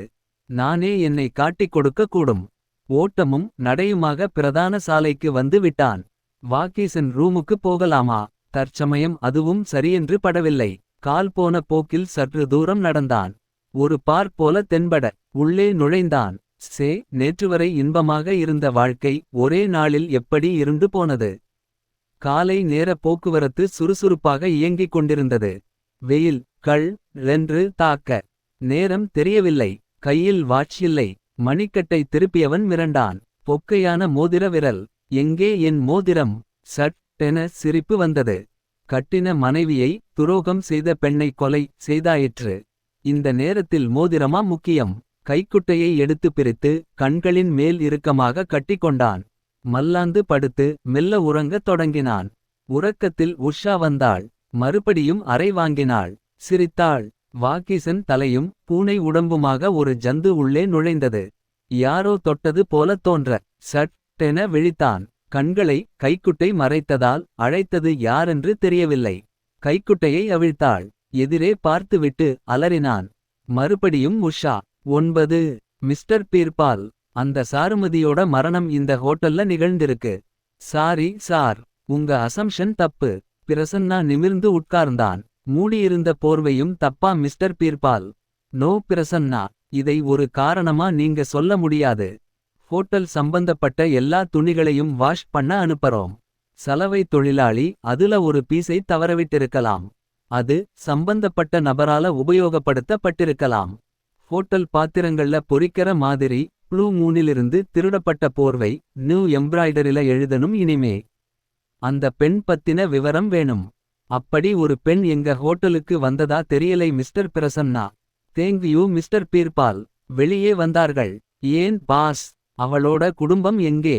விலாசம் என்ன? இது மாதிரி எந்த தகவல்களுமே நமக்கு கிடைக்கலையே. எப்படி ப்ரோசீட் பண்ண போறோம்? இந்த ஹோட்டல்ல வச்சு அவளை ரேப் பண்ணியிருக்காங்க. அதிர்ச்சில செத்தாளா இல்லை அதுவும் மர்டரானு போஸ்ட்மார்ட்டம் ரிப்போர்ட் வந்தா தெரியும். துணி மூடி சம்பிரதாய சாவு மாதிரி பாடையில செட் பண்ணியிருக்காங்க. நடுவுல ஏதோ பிரச்சனை. அந்த ஒரு இடம் தான் இடருது. அவளை அனுப்பும் போது எந்த ஆதாரத்தையும் விட்டு வைக்காம தெளிவா அனுப்பியிருக்காங்க. நம்மோட அடுத்த மூவ் பிஎம் ரிப்போர்ட்டை பார்த்துட்டுத்தான் நகர முடியும். வேணும்னா தங்க மாளிகையில போய் விசாரிக்கலாம். இப்ப முடியற ஒரே சங்கதி அதுதான். பிரசன்னா லதா தலை மறைந்ததும் பீர்பால் மாடிக்கு ஓடினான். தலைவரே. பிரசன்னா வந்துட்டான். உரையாடல்களை ஒப்பித்தான் பீர்பால். கவலைப்படாதே பீர்பால். செய்ய வேண்டிய ஏற்பாடுகளை செஞ்சாச்சு. பத்திரிகையில கூட செய்தி வராது. வேர்ல வெட்டியாச்சு. சத்தியமூர்த்தி சிரித்தபோது கன்னத்து சதை விகாரமாக அசைந்தது. தலைவரே அந்த பையன் இன்னும் அகப்படலை. நோ. இந்த பதிலை நான் விரும்பலை. விவரம் எந்த அளவு அவனுக்கு தெரியுமோ. ஆனா டிலைட் வரைக்கும் வந்த அவனை ரொம்ப நாள் சுவாசிக்க விடக்கூடாது. இன்னிக்கு ராத்திரிக்குள்ள உயிரோடவோ பிணமாகவோ அவன் இங்கே வர்றான். பீர்பால் பதில் சொல்லாமல் வெளியேறும் அதே சமயம் தங்க மாளிகை வாசலில் பிரசன்னாவின் யமாஹா நின்றது. ஹெல்மெட்டை லதாவிடம் தந்துவிட்டு காக்கி உடை செக்யூரிட்டி திறந்து விட்ட கண்ணாடி கதவின் வழியாக உள்ளே நுழைந்தான் பிரசன்னா. பாஸ். GT code. ஒரு கிராம்ல 2 காசுனா. ஒரு சவரனுக்கு 16 காசு தானே. 64 காசு இருந்தா ஒரு காசு மாலை அமர்க்களமா இருக்காது. இருக்குமே. அப்ப வாங்கி குடுங்க. 5 ரூபாய்க்கு நல்ல கவரிங் காசு மாலை இருக்கு. வாங்கி போட்டுக்கோ. அல்பம் பாஸ் நீங்க. வலது மூலையில் வளையல் ட்விஷனில் இருந்த பையனை அணுகி பாபு என்றான் பிரசன்னா. அட வாங்க சார். சிஸ்டருக்கு நகையா? கேளு பாபு. உனக்கிருக்கிற பாசம் கூட இவருக்கில்லை. காசு மாலை 64 கா. பிரசன்னா பார்த்த பார்வையில் லதா ஊமையானாள். பாபு இந்த மோதிரத்தை வச்சு பார்ட்டியை பிடிக்க முடியுமா? கஷ்டம் சார். இனிஷியல் கொஞ்சம் பெக்கூலியரா இருக்கே பாபு. இதை வச்சு எப்ப வாங்கினதுன்னு உத்தேசமா கணிக்க முடியாதா பாபு? மோதிரத்தை கையில் எடுத்து பார்த்தான் பாபு. புது மெருகு அப்படியே இருக்கு சார். 2 மாசத்துக்குள்ள வாங்கியிருக்கணும். அப்படின்னா உனக்கு சுலபமாச்சே பாபு. கொஞ்சம் ட்ரை பண்ணேன். நீங்க உட்காருங்க சார். நான் ட்ரை பண்றேன். பாபு விலக. நேரத்தை ஏன் பாஸ் அனாவசியமா போக்கணும். என்ன செய்யலாம்ங்கற. பக்கத்துல நாதன் கபே ல ரவா இட்லியும் வெங்காய. திரும்பினால் பிரசன்னாவை காணவில்லை. 20வது நிமிடம் பாபு அவசரமாக ஓடி வந்தான். சார் இதுவா கொண்டா. வாய் சிவராம கிருஷ்ணன் என்றெழுதி அதன் கீழே தெளிவாக ஒரு முகவரியும் தரப்பட்டிருந்தது. குறித்து கொண்டான் பிரசன்னா. தேங்க்யூ பாபு. ஏன் பாஸ் இதுதானா சரியான வழி. முயற்சி பண்ணலாமே. என்ன நஷ்டம். யமாஹா புறப்பட்டது. குறிப்பிட்ட அந்த விலாசத்தை பிரசன்னா அடையும்போது பகல் 1 மணி ஆகி விட. தெருவுக்குள் நுழைந்து அந்த வீட்டை கவனிக்க. அது பூட்டியிருந்தது. ஏமாற்றத்தோடு லதாவின் முகத்தை பார்த்தான் பிரசன்னா. போகலாம் வா. ஏன் பாஸ் போகணும். பின்ன இங்கேயே உட்காரலாம்ங்கறியா. சம்பவம் நடந்த இடத்துல இந்த மோதிரம். மோதிரத்துக்குச் சொந்தக்காரன் அந்த சிவராமகிருஷ்ணன். அவன் வீடு பூட்டியிருக்கு. இந்த பூட்டு இடரலை.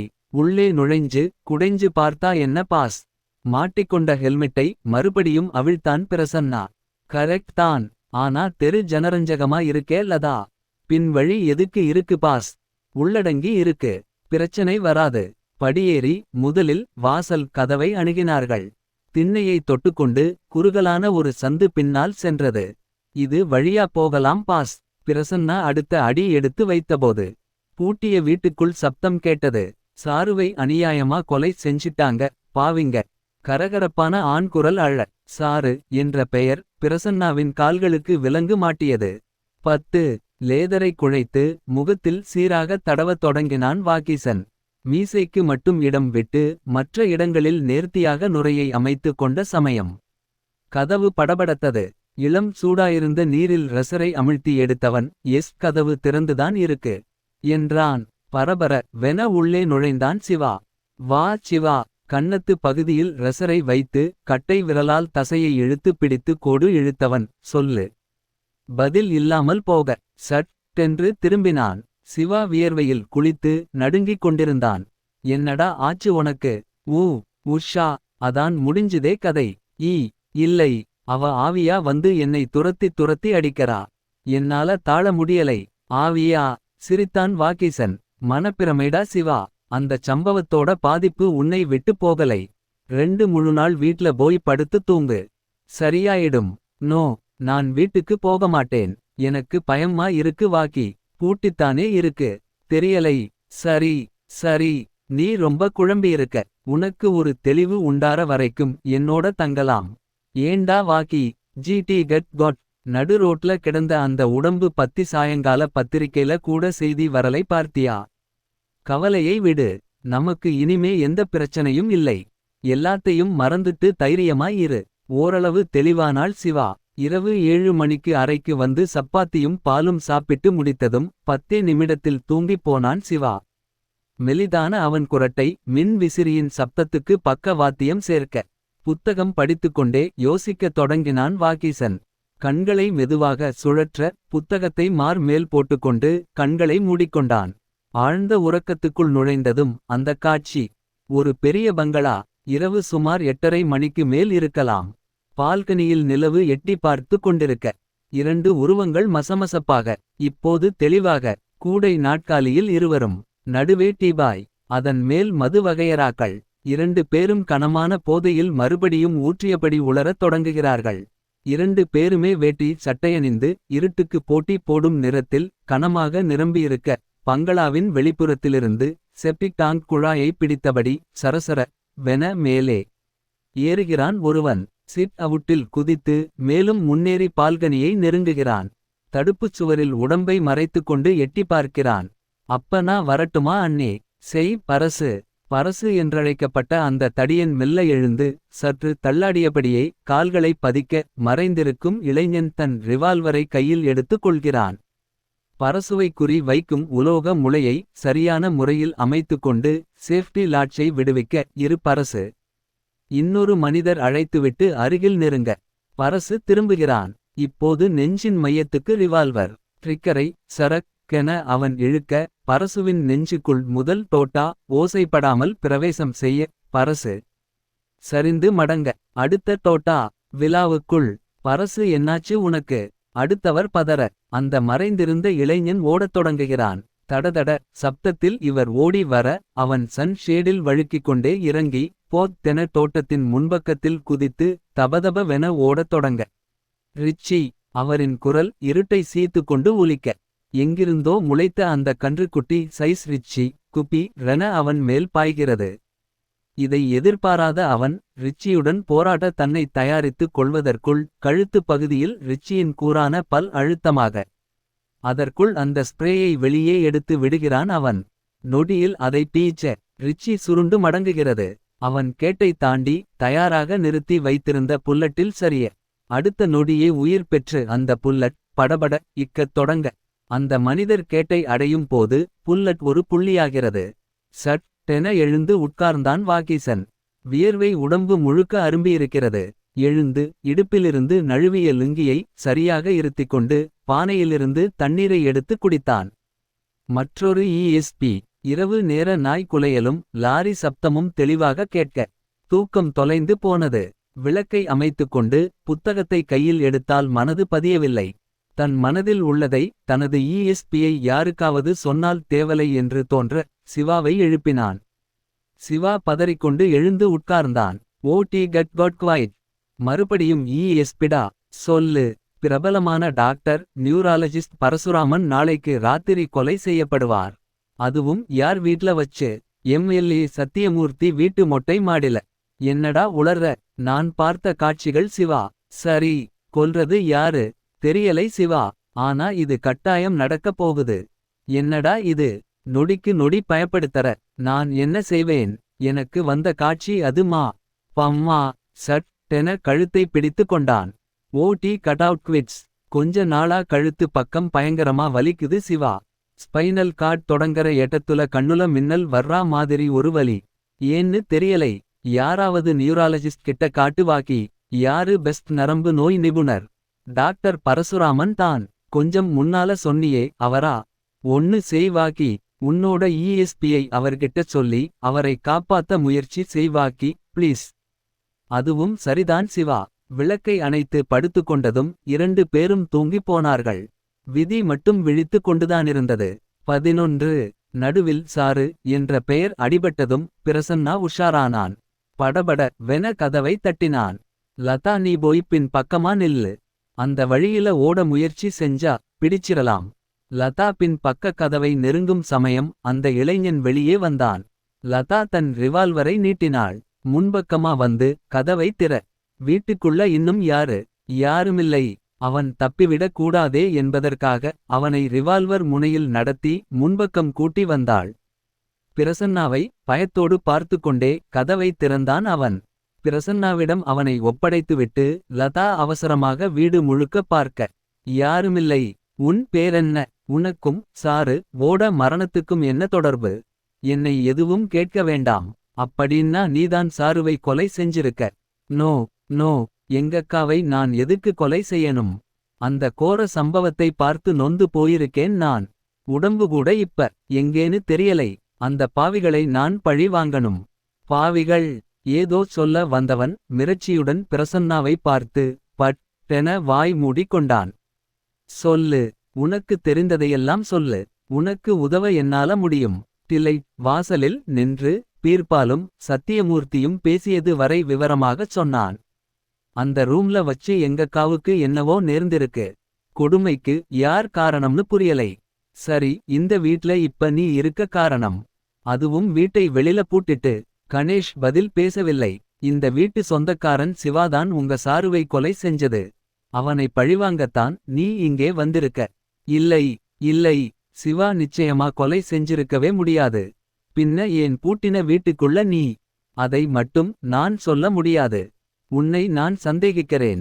தூக்குல தொங்கவிட்டாலும் இதை மட்டும் நான் சொல்ல மாட்டேன். சிவா கூட இருக்கிறது யாரு. தெரியாது. சிவா இப்ப எங்கே. தெரியாது. சம்பவம் நடந்த இடத்துல சிவாவோட மோதிரத்தை கண்டுபிடிச்சிருக்கோம். சந்தேகப்படறோம். ஸ்தலத்துல சிவாவோட மோதிரம். சிவா வீட்ல நீ. உன்னோட அக்கா சாருமதி. செத்துப்போன அல்லது கொலை செய்யப்பட்ட சாரு. உத்தேசமா கணக்கு போட்டா என்ன விடை வருது. எல்லா விடைகளும் சரியா வரவேண்டிய அவசியம் இல்லை. நாங்க வர்றம். நீ நிஜம் பேசத் தொடங்கிட்டா எங்க உதவி கிடைக்க கூடும். நன்றி. கை கூப்பினான் கணேஷ். நீங்கள் போகலாம் என்றான் சைகையில். வெளியில் வந்ததும் என்ன பாஸ் இவன் கிறுக்கா. அழகா ஒரு முக்கோணம் வந்திருக்கு பாஸ். சாருமதியின் உடல் கூட்டல் மோதிரம். கணேஷ் சாருமதியின் தம்பி. சிவாவின் சொந்த மோதிரம். சிவாவின் வீட்டில் கணேஷ். இவ்ளோதான் pass subject. ஹெல்மெட்டை மாட்டி கொண்டான் பிரசன்னா. முதல்ல ஸ்டேஷன் போகலாம். போஸ்ட் மார்ட்டம் ரிப்போர்ட் ரெடியா இருக்கும். பார்த்துட்டு அப்புறமாகத்தான் நம்ம வேலை ஆரம்பமாகணும். கமிஷனர் ஆபீஸ் வந்து ரங்கராஜனின் டிஎஸ்பி இருப்பிடத்தை அடைந்தார்கள். Good evening sir. ரங்கராஜன் கண்டுகொண்டதாகவே தெரியவில்லை. வேலை பிஸியா. பிரசன்னா உரிமையுடன் ஒரு நாற்காலியை இழுத்து போட்டுக்கொண்டு உட்கார்ந்தான். பிஎம் ரிப்போர்ட் வந்தாச்சா. ரங்கராஜன் குனிந்த தலை நிமிராமல் எழுதி கொண்டிருந்தார். பிரசன்னா புருவம் சுருக்கி ஹலோ டிஎஸ்பி சார் என்னை தெரியுதா என்றான். நிமிர்ந்து என்ன வேணும் என்றார் ரங்கராஜன். சாருவோட பிஎம் ரிப்போர்ட் வந்தாச்சா.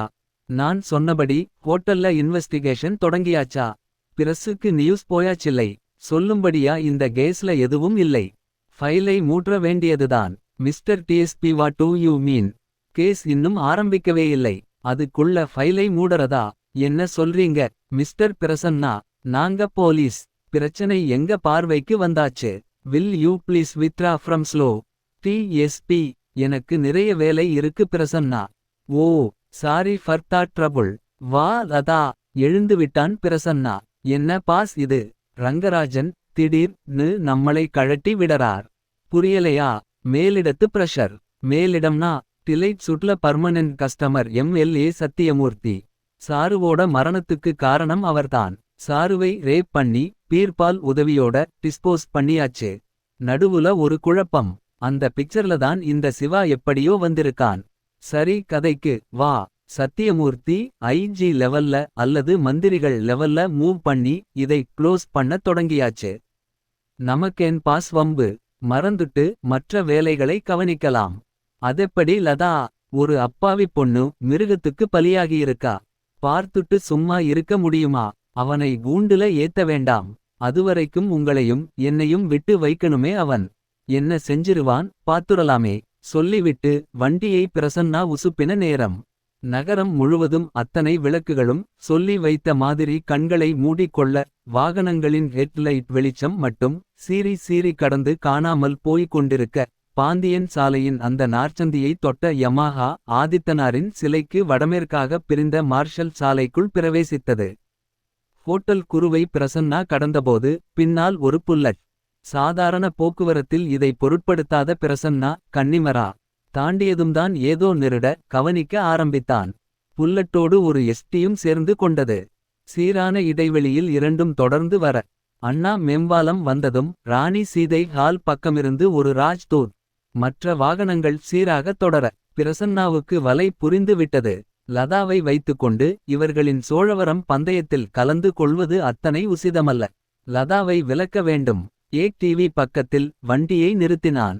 நீ இறங்கி உடனே ஆட்டோ பிடிக்காதே. பஸ்ல போ. சைதாப்பேட்டை போன பின்னால எது வசதியோ அப்படி செய் பாஸ். 3 motor cycle. பயமா இருக்கு பாஸ். அவள் குரலில் கலவரம் இருக்க. பயப்படாதே. எனக்கு ஒண்ணும் ஆகாது. நான் புறப்படறேன். ஸ்டார்ட் செய்தான். பிரதான சாலையில் மறுபடியும் செலுத்த. காமதேனு கடந்ததும் ஒரு இன்சுஜுகி. பிரசன்னா மனதுக்குள் ஒரு கணக்கு போட்டான். நான் நிறுத்தி இறங்கலாம் என்று எதிர்பார்க்கிறார்களா. வாகனம் மூலமாகவோ 4 பேராகச் சேர்ந்தோ தாக்குவதாக திட்டமாக இருக்கும். எத்தனை நேரம் தான் கண்ணாமூச்சி விளையாட முடியும். நந்தனம் கடந்ததும் வலது புறம் திரும்பிய ஒரு ஒற்றையடி பாதை போன்ற குறுகலான சாலையில் சரேலென வண்டியை நுழைத்தான். பின்னால் 4 வாகனங்களும் வருவது புரிய. முடிந்தவரை சற்று ஒதுக்குப்புறமாயிருந்த வழியை தேர்ந்தெடுத்து கொண்டே செலுத்தி. ஒரு வெட்டவெளி மைதானத்துக்குள் பிரவேசித்தான் பிரசன்னா. அதன் வால் பகுதியில் குடிசை ஏரியாக்கள். தூரத்தில் முணுக் எரியும் ஒரு சில விளக்குகள்.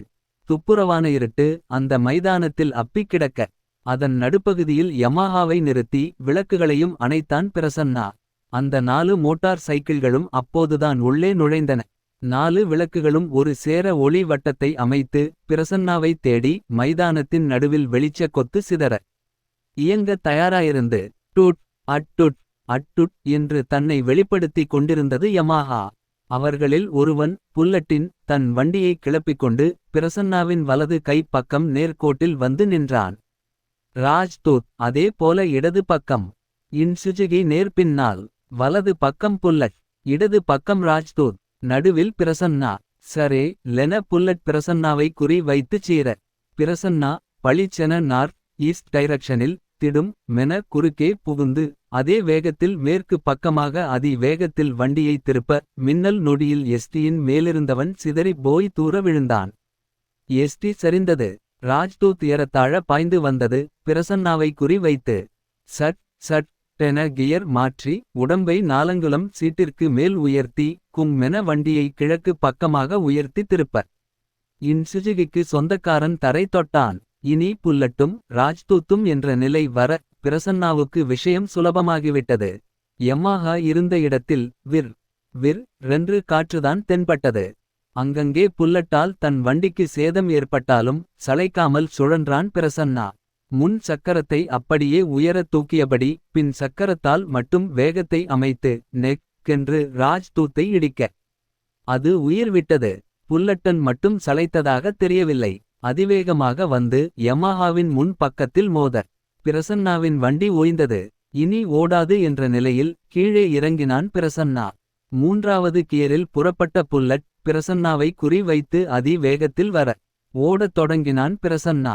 ஓட்டிக்கொண்டே பூமியில் தம் மென்று கால்களை அழுந்த ஊன்றி அப்படியே 5 அடி உயரத்துக்கு எழும்பிய பிரசன்னா கால்களை முன்னால் மடக்கி போட்டு ரிவர்ஸில் மடங்கி சுழன்று அந்தரத்தில் ஒரு பல்டி அடித்து புல்லட்டில் சரியாக இறங்கினான். இறங்கிய போது பிரசன்னாவின் கால்கள் புல்லட்டனின் கழுத்தில் செங்குத்தாக இறங்க அவன் சரிந்து புல்லட்டை கைவிட்டான். ஒரு வண்டியுமே தேராத நிலையில் 2 ஆட்களும் ரிப்பேராகியிருக்க மற்ற 2 பேரும் அடுத்த யுத்தத்துக்கு தங்களை தயார்படுத்திக் கொண்ட வேளையில் அங்கே பார்த்தியா டாக்டர் பரசுவை என்ற சிவாவுக்கு உதட்டை பிதுக்கிய வாக்கிசன் கழுத்தில் கனமான காலர் அணிந்திருந்தான். அவர் ஊர்ல இல்லை. இது வேற டாக்டர்கிட்ட. வாக்கிசன் சொல்லும் நேரத்தில் சத்தியமூர்த்தி தன் வீட்டு மொட்டை மாடியில் டீபாயில் ஜானிவாக்கரை மூடி திறந்து கொண்டிருந்த நேரம். டாக்டர் பரசுராமன் படியேறி வந்தார். 12 என்ன பாஸ் முட்டிக்கு முட்டி தட்டி அனுப்பிட்டாங்க போலிருக்கு. குப்புறப்படுத்திருந்த பிரசன்னாவின் வெற்று முதுகில் தவிட்டு ஒத்தடம் தந்து கொண்டிருந்தாள் லதா. உன்னை நிமிர முயன்ற பிரசன்னா எம்மாவ் என்றான். முதல் நாள் யுத்தம் மிக பலமாக இருந்தது. மிஞ்சிய 2 பேரும் ராட்சசர்கள் பிரசன்னாவை தலை கால் என்று இந்த கோடிக்கும் அந்த கோடிக்குமாக பிழிந்து உலர்த்தி விட்டார்கள். பிரசன்னாவும் சளைக்கவில்லை. அத்தனை வலியிலும் ஒரு கை பார்த்து விட்டான். ஜுர வேகத்தில் கபில்தேவ் சிக்சர்களாக வினாசுவது போல நொறுக்கி விட்டான். நொறுக்கி பட்டறையில் துருப்பிடித்த இரும்பு சாமான்களை வீசுவது போல அவர்களை குப்பலாக எரிந்து விட்டு வெளியே வந்தான். வெகு தூரம் நடந்து ஒரு பட்டறையில் இடத்தைச் சொல்லி ஆட்டோ பிடித்து எப்படி வந்தான் என்பது அவனுக்கே தெரியவில்லை. நாய் குதறி போட்ட பெருச்சாளி மாதிரி வந்து சேர்ந்தீங்க பாஸ். தமாஷா உதை ப யம்மா முடியலை.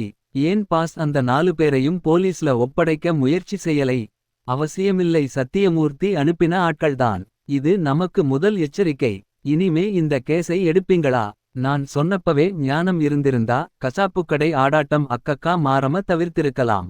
மெல்ல எழுந்து உட்கார்ந்தான் பிரசன்னா.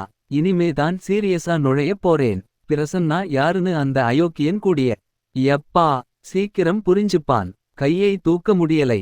சவால் வேற கேக்குதா? கதவடியில் தினசரி வந்து நுழைந்தது. எடுத்தாள் லதா. முதல் பக்கத்தில் பெரிய எழுத்துக்களில் பிரபல நரம்பியல் நிபுணர் டாக்டர் பரசுராமன் நேற்று இரவு கொடுமையாக கொலை செய்யப்பட்டார். ஆளுங்கட்சியைச் சேர்ந்த சட்டமன்ற உறுப்பினர் திரு சத்தியமூர்த்தியின் வீட்டில். அவர் கண் முன்னே இந்த கொலை நிகழ்த்தப்பட்டது.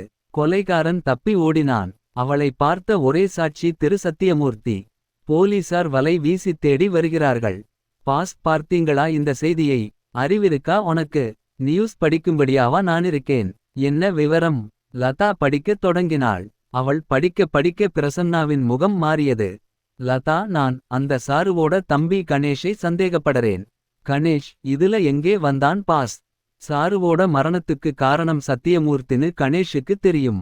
சத்தியமூர்த்தியை சட்டம் தொடமுடியாத அளவு பலத்தை வச்சிருக்கிறவர். தானே தண்டனையை கொடுத்திரலாம்னு கணேஷ் அங்கே வந்திருக்கான். டாக்டர் பரசுராமன் அந்த நேரத்துல அங்கே இருந்திருக்கார். சத்தியமூர்த்திக்கு விரிச்ச வலையில பரசுராமன் விழுந்துட்டார். கணேஷ் தப்பிச்சிட்டான். சரிதானா? பொதுவான பார்வையில ஓரளவு இது சரியா இருக்கு பாஸ். ஆனா என் மனசுக்கு பட்டதை சொல்லவா? கணேஷை பார்த்தா ஒரு கொலை செய்யக்கூடிய அளவுக்கு தைரியசாலியா தெரியலை பாஸ். பிரசன்னா யோசிக்கத் தொடங்கிய வேளையில் சத்தியமூர்த்தியின் வீட்டில் ஒரே பரபரப்பாக இருந்தது.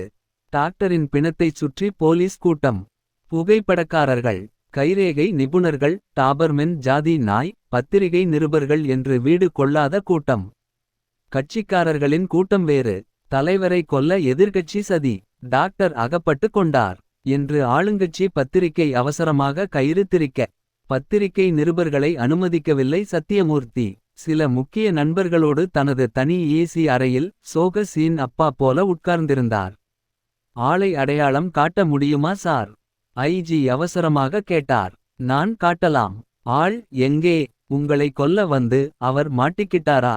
தெரியலை. கேள்விகள் கேள்விகள். நான் கொஞ்சம் ரெஸ்ட் எடுக்கணும். பீர்பால் நீ மட்டும் இரு. மற்றவர்கள் மௌனமாக விலக. பீர்பால் கதவை சாத்திவிட்டு வந்தான். என்ன தலைவரே, எப்படியாச்சு? எனக்கே தெரியலை பீர்பால். உங்களுக்கு வெச்ச பொரியா தலைவரே? அதுவும் தெரியலை.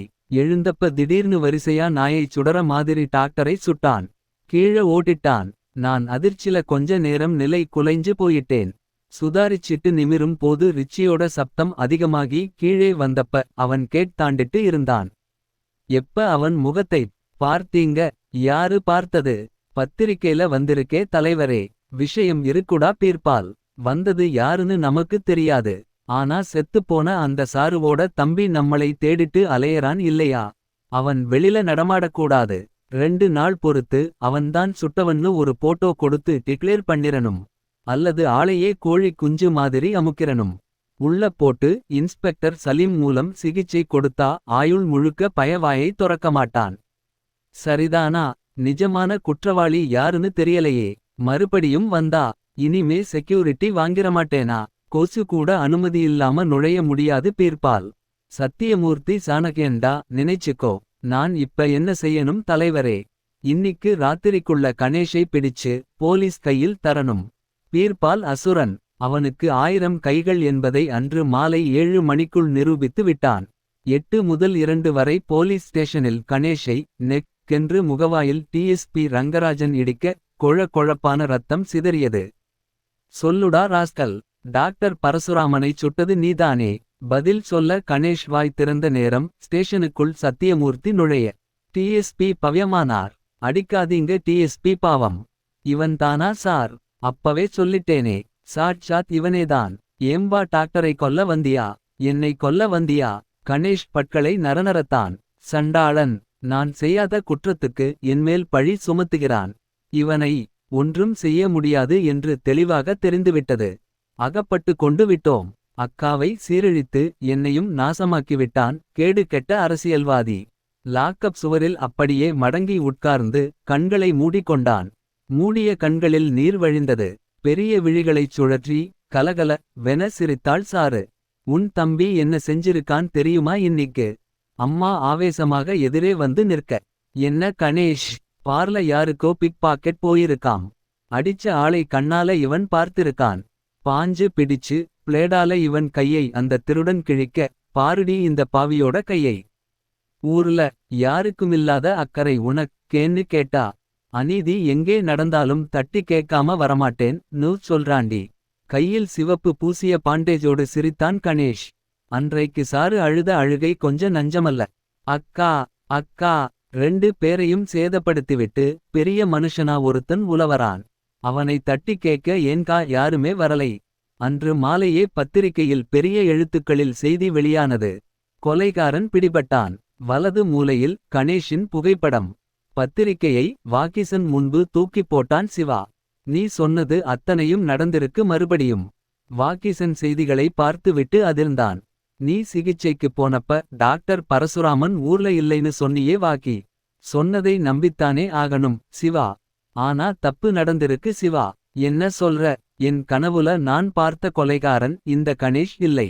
அந்த கொலைகாரனை என்னால அடையாளம் காட்ட முடியும். இவன் யாரோ ஒரு அப்பாவி. ஆனா சத்தியமூர்த்தியோட உறுதியான விட்னஸ் இவன்தான் வாக்கி. நோ இருக்க முடியாது. நான் பார்த்த நபர் கண்டிப்பா இவனில்லை. போலீஸ்ல போய்ச் சொல்லலாமா?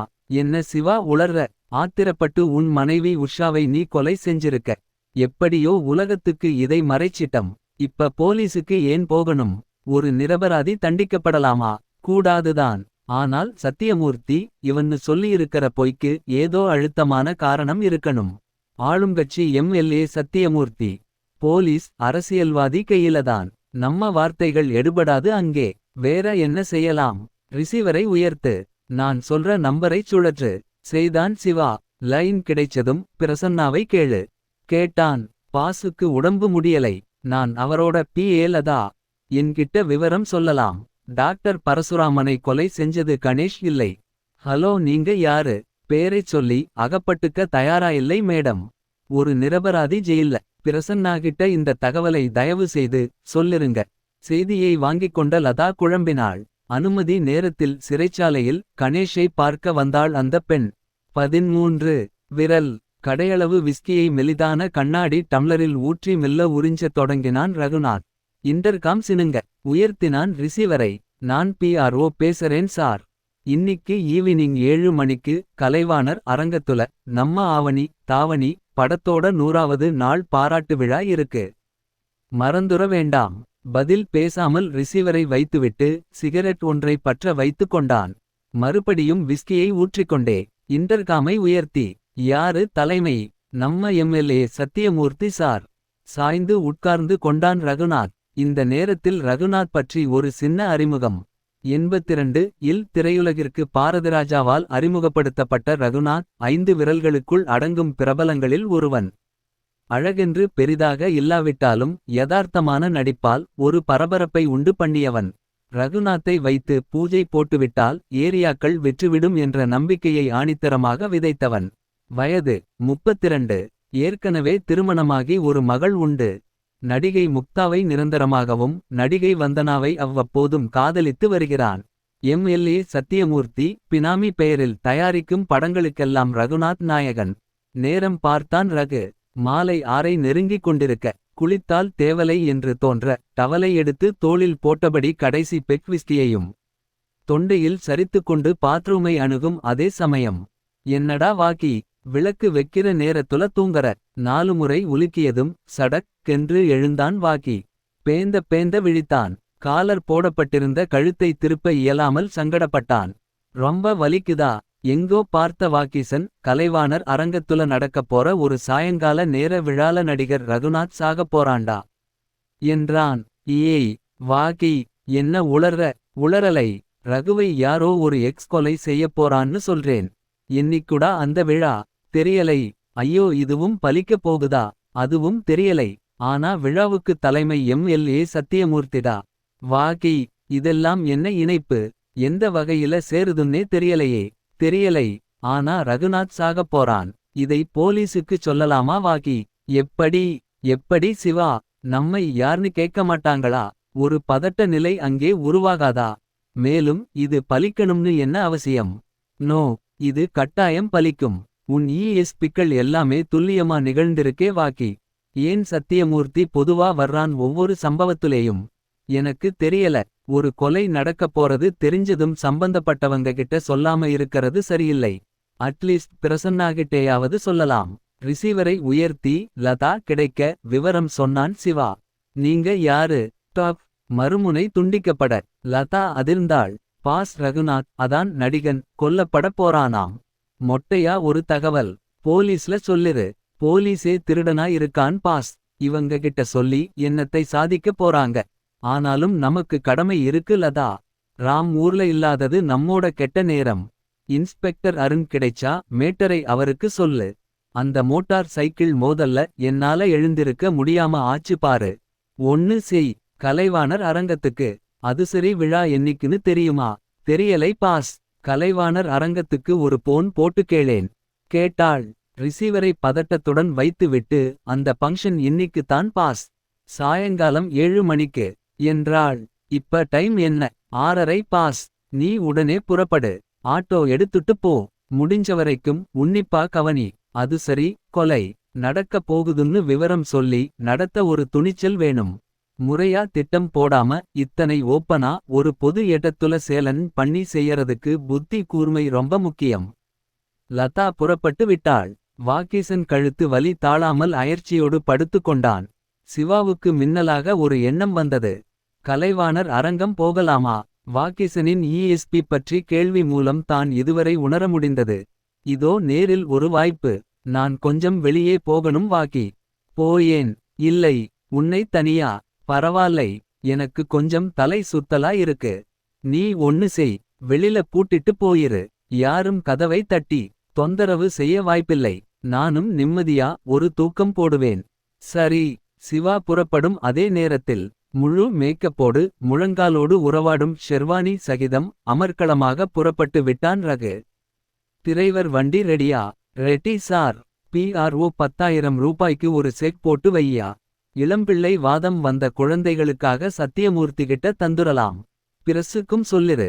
10,000மா? அதிகமாச்சே சார். அட யார்யா நீ? சத்தியமூர்த்தியோட அடுத்த படத்துல 25,000 ரூபாயா ரேட்டை ஏத்திரலாம். போலாமா? வாசலை ரகு அணுகியதும் டெலிபோன் ஒலிக்க. PRO ஓடிப்போய் எடுத்தான். ஹலோ. ஓ அப்படியா? ஒரு நிமிஷம். அவரையே கூப்பிடறேன். Personal call உங்களுக்குத்தான் sir. யாராம்? புரோட்யூசர்னு சொன்னாங்க. Hello Raghunath here. Good evening mister Raghunath. நீங்க யாரு பேசுறது? என் படத்துல உன்னை புக் பண்ண வந்திருக்கேன். இன்னும் கொஞ்ச நேரத்துல கலைவாணர் அரங்கத்துல நடக்கப் போற விழால எனக்காக ஒரு 2 மணி நேரம் கால்ஷீட் தரணும் நீ. Net cash. பாவம். வாங்கத்தான் நீ இருக்க மாட்ட. யார் நீ? 6 TLD GOT 14. கலைவாணர் அரங்கத்தின் வாசலில் பலத்த பந்தோபஸ்து இருந்தது. செக்யூரிட்டிகள் குடைந்து குடைந்து விசாரித்து விட்டுத்தான் ஆட்களை உள்ளே அனுப்பிக் கொண்டிருந்தார்கள். வீடியோகாரர்கள், பத்திரிகையாளர்கள், சக நடிகையர்கள் என்று திருவிழாவாக மாறிவிட செக்யூரிட்டி திணறியது. ஓரளவு தான் கட்டுப்பாடாக இயங்க முடிந்தது. எல்லா பக்கமும் கண்களை வீச இயலவில்லைதான். லதா தன் அடையாள அட்டையை காண்பித்துவிட்டு உள்ளே நுழைந்தாள். சிவா தன் டிக்கெட்டை காண்பித்துவிட்டு செக்யூரிட்டி எங்கெங்கோ தொட முதலிரவு பெண் போல கூச்சப்பட்டு கொண்டே உள்ளே நுழைந்தான். ரகுநாத் வந்து விட வாசலில் ஒரு பரபரப்பு. தொடர்ந்து சத்தியமூர்த்தி. வீடியோ வெளிச்சம் வாசல்படியிலிருந்தே அவர்களை எல்லாம் குளிப்பாட்டத் தொடங்கியது. மேடையில் ஏறி உட்கார்ந்ததும் தமிழ்த்தாய் வாழ்த்து ஆரம்பிக்க பீதியுடன் அந்த அரங்கம் முழுக்க தன் பார்வையை சுழலவிட்டான் ரகு. சத்தியமூர்த்தியிடம் சொல்லலாமா? அவருக்கு தெரிந்திருக்க நியாயமில்லை. வேண்டாம் என்று தோன்றியது. தமிழ்த்தாய் வாழ்த்து முடிந்து விழா அமைப்பாளர் வரவேற்புரையை ஆரம்பிக்க லதா வெகு கூர்மையாக மில்லி மீட்டராக கவனிக்க ஆரம்பித்தாள். ரகு வழிந்த வியர்வையை கைக்குட்டையால் ஒற்றியபடி படு செயற்கையாக உட்கார்ந்திருந்தான். இப்போது நமது சட்டமன்ற உறுப்பினரும் தயாரிப்பாளருமான திரு சத்தியமூர்த்தி அவர்கள் தலைமை தாங்கி உரையாற்றுவார்கள். சத்தியமூர்த்தி தேர்தல் பாணியில் ஒரு கும்பிடு போட்டுவிட்டு தனது எருமை தொண்டையை திறந்தார். லதா பார்த்து கொண்டே வரும் நேரம் மற்றவர்களெல்லாம் சத்தியமூர்த்தி தரும் விவரங்களில் கவனம் திருப்ப தன் இருக்கையில் அமர்ந்து கொண்ட சிவா வியர்வையை துடைத்து கொண்டான். சுவாசம் கொஞ்சம் தடுமாற சுற்றிலும் பார்வையை சுழலவிட்டான். இவன் திருட்டு விழிப்பதை தற்செயலாக பார்த்துவிட்ட லதா கூர்ந்து இவனை கவனிக்க ஆரம்பித்தாள். சௌக்கியம்தானா? பக்கத்து சீட்டில் பெண்குரல் கேட்க திரும்பின சிவாவுக்கு தலைக்குள் பட்டாசு வெடித்தது. அங்கே செத்துப்போன அவன் மனைவி உஷா. சாட்சாத் உஷாவேதான். நீ ஓ 4 நாட்களாக விலகியிருந்த ஆவி மறுபடியும் என்னை பயப்படுத்த வந்து விட்டது. உடனே இங்கிருந்து போய் விட வேண்டும். யாரை யார் கொன்றால் என்ன? தடக்கென்று எழுந்தான். திரும்பி பார்க்காமல் வேகமாக அவன் நடக்கத் தொடங்க சவால் விடுகிறேன் எதிர்கட்சிக்கு என்று தேவையில்லாமல் பிரசார கூட்டம் நடத்தி கொண்டிருந்தார் சத்தியமூர்த்தி. சிவாவை தொடரும் நோக்கத்துடன் லதா எழுந்தாள். 15. வீடியோ காமிரா தன்னை தயார்படுத்திக் கொண்டது. ரகுநாத் எழுந்து ஒலிபெருக்கியின் முன்னால் நின்றான். கால்கள் லேசாக நடுங்கின. வார்த்தைகள் தத்தளிக்க பேச்சை ஆரம்பித்தான். எனக்கு பேச வரலை. ரொம்ப சந்தோஷமா இருக்கு உங்களையெல்லாம் பார்க்கும்போது. காசு கொடுத்து ஏற்பாடாகியிருந்த ஆட்கள் கைதட்டினார்கள். முதலில் தயங்கி ஓரளவு நிலைமை பழகியதும் தெளிவாகவே பேசத் தொடங்கி விட்டான். வீடியோ காமிரா உன்னிப்பாக அவனை விழுங்கிக் கொண்டிருக்க வெளிச்ச மின்னலை கையில் ஏந்திக் கொண்டிருந்தவன் சுற்றுமுற்றும் பார்த்தான். வெளிச்சத்தை இன்னும் சற்று உயர்த்தி ரகுவின் முகத்துக்கு நேரே போகச் செய்தான். பின்னாலிருந்த ஸ்விட்சை தட்ட சாதாரண வெளிச்சம் விழுங்கப்பட்டு இன்ஃப்ரா ரெட் என்று சொல்லப்படும் கதிர்கள் அதி ஆக்ரோஷமாக செயல்படத் துவங்கிவிட்டது. வெறும் இன்ஃப்ரா ரெட் மட்டுமல்லாமல் அதில் லேசர் தன்மை மெலிதாக கலந்திருக்க அது கைகோர்த்து கொண்டது. பேசிக்கொண்டேயிருந்த ரகுநாத் திட்டி ரெனத் தடுமாறினான். தெளிவாக இருந்த ஆடியன்ஸ் மசமசப்பாக தெரியத் தொடங்க தலையை உலுக்கிக் கொண்டான். சுத்தமாக சுழன்றது. நாசிக்குள் உஷ்ணக்காற்று அதிவேகமாக வீசத் தொடங்கியிருந்தது. உதடுகள் உலர்ந்து இருதயத்தின் மையப்பகுதியில் நறுக்கென்று ஒரு வலி. மைக் கை பிடித்த கை நழுவி கால்கள் பூமியில் பிடிமானம் இழக்க தடா லென விழுந்தான் மேடையில். பரபரவென கூச்சல் எழும்ப ஜனங்கள் முண்டியடித்து மேடைக்கு ஏற முயல. தன் விளக்கில் இன்ஃப்ரா ரெட் சிக்னலை சட்டென மாற்றிக் கொண்டான் அவன். காமிரா வைத்திருந்தவனை பார்த்து கண்ணடித்து விட்டு மேடைக்கு இருவரும் ஓடிவர தன் கடைசி சுவாசத்தை வெளியேற்றிக் கொண்டிருந்தான் ரகு. 16 சிவா அவசரமாக ஆட்டோ பிடித்திருந்தான். அந்த ரெஸ்டாரண்ட் வாசலில் ஆட்டோவை நிறுத்திவிட்டு உள்ளே நுழைந்தான். இன்னும் படபடப்பு அடங்கவில்லை அவனுக்கு. பேய் ஆவி என்று சொன்னால் கண்களை மலர்த்திக் கொண்டு கட கட வென சிரிக்கும் சிவா இப்போது பெரிய அளவில் பயந்திருந்தான். போன காரியத்தை துப்புரவாக மறந்து தப்பித்தால் பிழைத்தால் போதுமென்று தலை தெறிக்க வெளியே வந்து ஆட்டோ பிடித்து விட்டான். தனியாக மூலையில் இருந்த மேஜையை தேர்ந்தெடுத்து உட்கார்ந்து கொண்டான். என்ன சார் வேணும்? சூடா ஒரு டீ கொண்டு வாப்பா. டீ வந்து குடித்து முடித்ததும் சற்று தெளிவும் தெம்பும் ஏற்பட பில்லை வாங்கிக் கொண்டான்.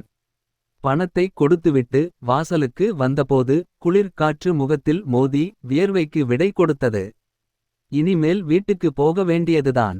நினைத்த நொடி டாக்ஸி ஒன்று வாசலில் வந்து நிற்க இடத்தைச் சொன்னான் சிவா. மீட்டரை போட்ட டிரைவர் பின் கதவை திறந்து விட ஏறி கொண்டான் சிவா. டாக்ஸி புறப்பட்டது. அக்கடா என்று சாய்ந்து உட்கார்ந்து கொண்டான். கண்களை இறுக மூடிக்கொண்டான். உஷாவை தான் அறைந்தது, அவள் செத்தது, தொடர்ந்து வாக்கிசன் வந்தது என்று வரிசையாக மனதில் ஓட விட்டு பார்த்தான். டாக்ஸி குலுங்கி நின்றது. விழித்தான். சார் உங்க வீடு வந்தாச்சு. கீழே இறங்கினவன் அதிர்ந்தான். நான் இந்த விலாசத்தையா சொன்னேன்? நீங்க சொல்லலை. நான் சொன்னேன். குரல் கேட்டு திரும்பினவன் அலறிவிட்டான். பக்கத்து சீட்டில் உஷா. செலுத்தப்பட்டவன் போல பணத்தை கொடுத்தான் சிவா. டாக்ஸி விலக படியேறி முன்னால் நடந்தாள் உஷா. பின் தொடர்ந்தான் சிவா. பூட்டப்படாத கதவு திறந்து கிடக்க உஷா வெகு சுவாதீனமாக உள்ளே நுழைந்தாள். சிவாவும் தொடர்ந்தான் ஏறத்தாழ உணர்வேயில்லாமல். உட்காருங்க. உட்கார்ந்தான். உஷா வாசலுக்கு போய் எட்டி பார்த்தாள். தூரத்தில் மொபெட் சத்தம் கேட்டது. காத்திருந்தாள். லதா வந்து இறங்கினாள் மொபெட்டில். 17 அத்தனை பத்திரிகைகளும் ரகுவின் மரணத்தை சங்கு கொண்டு ஊதியது. திரையரங்கில் காட்சிகள் நிறுத்தப்பட்டன. ஒளியும் ரகுநாத்தின் படப்பாடல்களை தேடிக் கொண்டிருக்க ஒரு சில பத்திரிகைகள் சற்று வித்தியாசமான கோணத்தில் செய்தி வெளியிட்டன. சென்ற முறை பிரபல டாக்டர் பரசுராமன் கொலை வழக்கு. இப்போது பிரபல நடிகர் ரகுநாத் கொலையான பொதுவிழா. இரண்டுக்கும் ஒரு பலமான ஒற்றுமை உண்டு.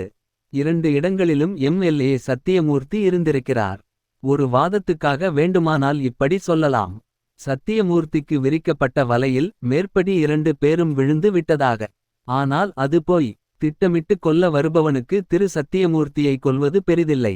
இது சத்தியமூர்த்திக்கு விடப்படும் எச்சரிக்கை. அவருக்கு சொல்லப்படும் நேரடி சவால். சென்ற முறை டாக்டர் பரசுராமனை கொன்றவனை பார்த்ததாக சத்தியமூர்த்தி சொல்ல அந்த குற்றவாளி கணேஷ் இப்போது சிறையில். இந்த முறை சத்தியமூர்த்தி அந்த பத்திரிகைகளை கசக்கி எறிந்தார் ஆத்திரத்துடன். பீர்பால். என்ன தலைவரே, ஜானி வாக்கர் இருக்கா? தர்ரன். எல்லா பயலுகளும் நமக்கெதிரா செயல்படத் தொடங்கியாச்சு. அது மட்டுமில்லை தலைவரே, எதிர்கட்சி தலைவர் ஸ்பெஷல் பர்மிஷன் வாங்கி ஜெயிலுக்குள்ள போகப் போறாராம் நாளைக்கு. எதுக்கு?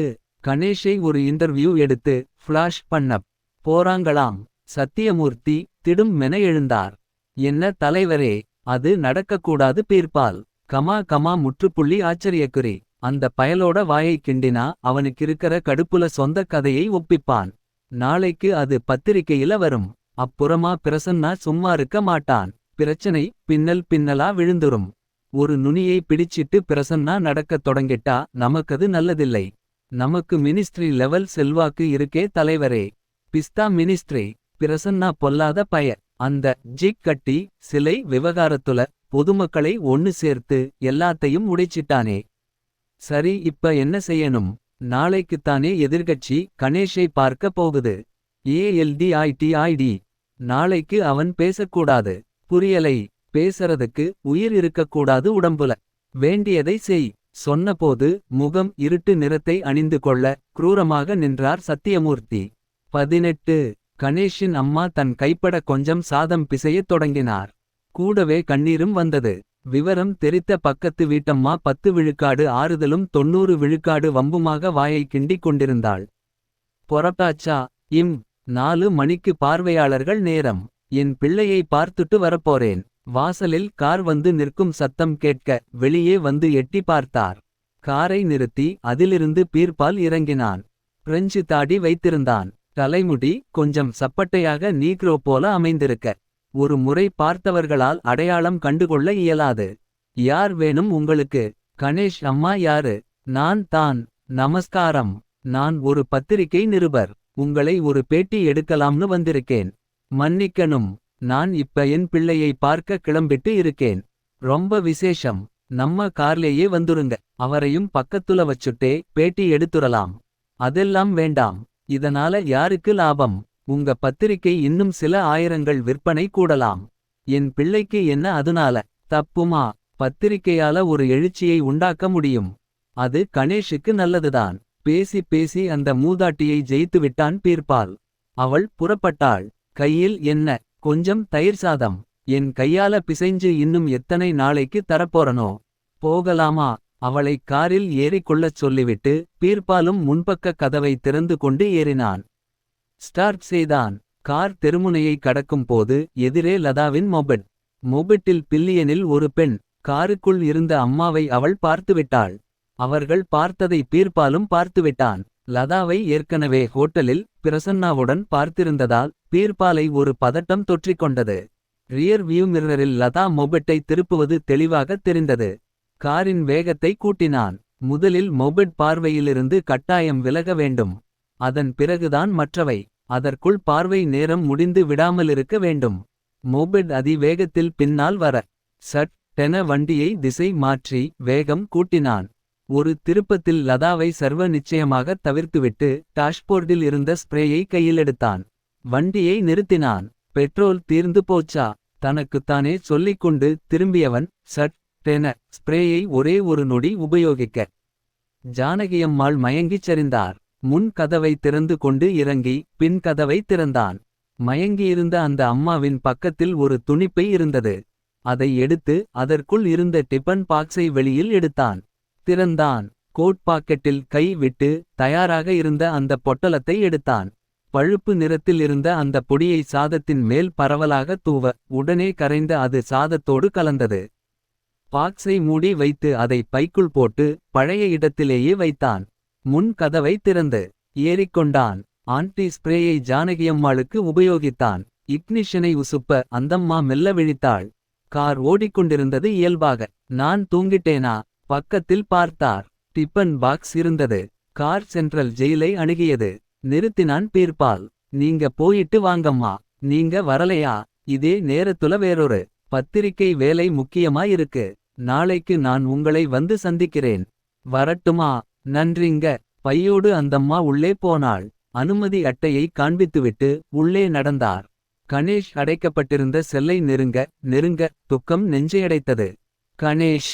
மூலையில் சுருண்டு படுத்திருந்த கணேஷ் அம்மாவின் குரலை கேட்டதும் அவசரமாக எழுந்தான். வாம்மா. எப்படிம்மா இருக்கே. அம்மா அழத் தொடங்கினாள். ஏண்டா இத்தனை சோதனை நம்ம குடும்பத்துக்கு. ஒருத்தி ஓடிப்போனா. இன்னொருத்தி ஒழுங்கா இருந்தும் கொலை செய்யப்பட்டிருக்கா. ஒரே பிள்ளையான உனக்கும் கொலைகார பட்டம். நான் ஏண்டா உயிரோட இருக்கணும் இன்னமும். கணேஷ் பதில் சொல்லத் தெரியாமல் நின்றான். ஏதோ சொல்ல வாயெடுத்தவன் வேண்டாமென்ற தீர்மானத்தோடு நின்றான். உன் மேல அபாண்ட பழி சுமத்தினவன் சந்தோஷமா இருக்கான் கணேஷ். நேரம் முடிய போகுது. சென்றி வந்து எச்சரிக்கை செய்து விட்டு போக. பார்த்தியா மறந்துட்டேன். உனக்காக தயிர் சாதம் பிசைஞ்சு எடுத்துட்டு வந்திருக்கேன். வேண்டாம்மா. சாப்பிட தோணலை எனக்கு. நானெல்லாம் 302வது செக்ஷன். வெளியிலிருந்து வர்ற ஆகாரத்தை சாப்பிட அனுமதிக்க மாட்டாங்க. இன்னிக்கு ராத்திரியே நான் இருக்கேனோ சாகரேனோ. என் கையால உனக்கு. அம்மா அழத் தொடங்க. சரிம்மா. சீக்கிரம் கொடு. அம்மா அவசரமாக டிபன் பாக்ஸை பிரித்தாள். ஒரு கவளம் சாதத்தை அள்ளி கையில் எடுக்க. ஜெயிலர் உள்ளே நுழைந்து கணேஷை பார்த்து அவசரமாக வந்து கொண்டிருந்தார். சாதம் அம்மாவிடமிருந்து கணேஷுக்கு மாற. ஜெயிலர் நெருங்கி விட சாதத்தை வாய்க்கு கொண்டு போனான் கணேஷ். 19. பெட்ரோல் போடுவதற்காக காரை நிறுத்திவிட்டு இறங்கி வந்தான் பீர்பால். ஒரு சிகரெட் எடுத்து பற்ற வைத்தபடி ஓடும் வாகனங்களை ரசித்துக் கொண்டிருந்தான். ஆயிலை ஊற்றி விட்டு பெட்ரோல் பைப்பை செருகிக் கொண்டிருந்தான் பையன். இந்த நேரம் கிழவி கொடுத்திருப்பா. பையனோட ஆட்டம் க்ளோஸ். அவ வீடு திரும்பின 10வது நிமிஷம் மறுபடியும் போகணும். சிகரெட்டை சுண்டிவிட்டவன் காருக்கு திரும்பினான். இக்னிஷனை உசுப்பி வண்டியை எடுத்தான். Hello mister Birbal. திரும்ப வேண்டாம். உன் கழுத்து முனைல பிஸ்டல் இருக்கு. விபரீதமா நீ அசைஞ்சா அது வாயை திறந்துரும். நான் சொல்றபடி வண்டியை செலுத்து. பிரசன்னாவின் குரல் என்பது தெரிந்துவிட பீர்பால் சற்று நடுங்கித்தான் போனான். பிரசன்னா சொன்ன திசைகளில் காரை ஓட்டிக்கொண்டு போனான். பிரசன்னா நிறுத்தச் சொன்ன இடம் ஒரு வெட்டவெளி மைதானம் போல விரிந்து கிடந்தது. அந்த புறம்போக்கு நிலம். மழை காணாத பூமி வெடிப்பு விட்டுச் சிதறி கிடந்தது. அலறினால் கூட மனிதர்கள் எட்டி பார்க்க இயலாத தனிமைப்படுத்தப்பட்ட பிரதேசம். வெகு தூரத்தில் ஒரு மரம். காரை நிறுத்திவிட்டு இறங்கி கைகளை உயர்த்தியபடியே நின்றான் பீர்பால். அவன் பார்வையில் கபடம் இருந்தது. ஒரு மயிரிழை சந்தர்ப்பம் கிடைத்தால் போதும் பிரசன்னாவை புரட்டி விடலாம் என்று தோன்ற மெல்லச் சிரித்த பிரசன்னா. நான் உன்னை கொல்லமாட்டேன் பீர்பால். அது என் நோக்கமில்லை. நீ நிஜம் பேசணும். என்ன நிஜம்? ஹோட்டல்ல நடந்த நிஜம். எனக்கு தெரியாது. பிரசன்னா பிளக்கென சேஃப்டி லாட்சை விடுவிக்க. பீர்பால் மிரண்டான். உயிரோட உன்னால உண்மை பேச முடியலைனா உன் மரண வாக்கு மூலத்துக்கும் நான் தயார். எப்படி வசதி? ட்ரிக்கரில் விரல் பதிய. சுற்றாதே. நானே சொல்றன். சொல்லு. ஹோட்டல்ல வச்சு சாருவை கெடுத்தது யாரு? கேட்டுக்கொண்டே தன் பெல்ட்டில் உள்ள கிளிப்பை மேல் நோக்கி இழுத்தான் பிரசன்னா. பேச்சு பதிவாகத் தொடங்கியது. எம்எல்ஏ சத்தியமூர்த்தி தான். அந்த அதிர்ச்சில அவ செத்திருக்கா. ALDITLD. பிணம் எப்படி நடு ரோட்டுக்கு வந்தது? தெரியலை. LD. இல்லை பிரசன்னா. பணம் கொடுத்து உடம்பை அடக்கம் செய்ய 4 அடியாட்களை நான் தான் ஏற்பாடு செஞ்சேன். இன்னமும் அந்த 4 பேரும் என்னை சந்திக்கலை. குட். டாக்டர் பரசுராமனை கொன்னது யாரு? தெரியலை. கணேஷ்னு சத்தியமூர்த்தி சொல்லியிருக்காரே. நிஜமான கொலைகாரன் யாரு? தெரியலை. ஆனா கணேஷ் இல்லைன்னு ஒப்புக்க முடியுமா? தெரியலை. துப்பாக்கி பேசணுமா பீர்பால்? கணேஷ் இல்லை. வேற விவரம் எதுவும் எனக்கு தெரியாது. நீ போகலாம் பீர்பால். பீர்பால் சந்தேகத்தோடு பார்த்தான். சந்தேகம் வேண்டாம். துப்பாக்கி என் கையில இருக்குங்கிற எண்ணத்தோட வண்டியை எடு. பீர்பால் வண்டியை கிளப்பினான். சீறிக்கொண்டு மறைந்த நேரம். மைக்ரோபோன் சினுங்க. என்ன லதா? கொஞ்சம் முன்னால கணேஷ் அம்மாவை கூட்டிட்டு ஜெயில் வரைக்கும் போயிருக்கான் அந்த பீர்பால். பீர்பால். ஆமாம். நோக்கம் தெரியலை. அவங்களை விட்டுட்டு இவன் உள்ளே போகாம திரும்பியிருக்கான். திரும்பின அவனை தற்செயலா பெட்ரோல் பங்குல மடக்கி துப்பாக்கி வெச்சு மிரட்டி வாக்குமூலம் வாங்கிட்டேன். கணேஷ் அம்மாவை கொண்டு போய் விடவா இந்த பீர்பால் வந்திருப்பான். ஜெயிலுக்குள்ள கூட போகாம. இடிக்கலை. இடிக்குதுதான். வீட்டுக்கு வந்தே கூட்டிட்டு போனானா? ஆமாம். நான் பார்த்தேனே. நடுவுல தடம் மாறிப்போன காரை துரத்த முடியலை பாஸ். மீண்டும் ஜெயில் வாசலிலே பார்த்தேன். எதுக்கு இந்த முயற்சி? அந்தம்மாவை கடத்திட்டு போகாம விட்டுட்டு வேற போயிருக்கான். பிடிபடலையே. நீங்க வாங்க பாஸ் பேசுவோம். அவர்கள் வீடு வந்து சேர்ந்ததும் டெலிபோன் ஒலித்தது. எடுத்தாள் லதா. பாஸ். அலறிவிட்டாள். என்னாச்சு? கணேஷ் செத்துட்டானாம். அவங்கம்மா தந்த சாப்பாட்டுல விஷமாம். பீர்பால் பிக்சர்ல வந்துட்டான் பார்த்தியா? என்றான் பிரசன்னா பளிச் சென்று. 20. பீர்பால் காரை நிறுத்திவிட்டு ஹோட்டலுக்குள் நுழைந்தான். தன்னறைக்கு வந்ததும் டெலிபோன் ஒலித்தது. Hello Birbal here. சத்தியமூர்த்தி பேசறேன். உடனே கோடவுனுக்கு வா. என்ன தலைவரே விசேஷம்? அங்க வந்து பேசிக்கலாம். சீக்கிரம் வா. வெளியே வந்து தன் மோட்டார் சைக்கிளை உருவினான். ஹெல்மெட்டை மாட்டிக்கொண்டு வேகமாக புறப்பட்டான். 15வது நிமிடம் கோடவுன் என்று சொல்லப்பட்ட அந்த மினி சைஸ் பங்களா வாசலில் வண்டியை சாய்த்துவிட்டு உள்ளே ஓடினான். தனியறையில் சத்தியமூர்த்தி உட்கார்ந்திருக்க. வா பீர்பால். என்ன தலைவரே? உட்காரு. இருக்கட்டும் சொல்லுங்க. கணேஷ் செத்தாச்சு. கொஞ்சம் முன்னால தகவல் வந்தது.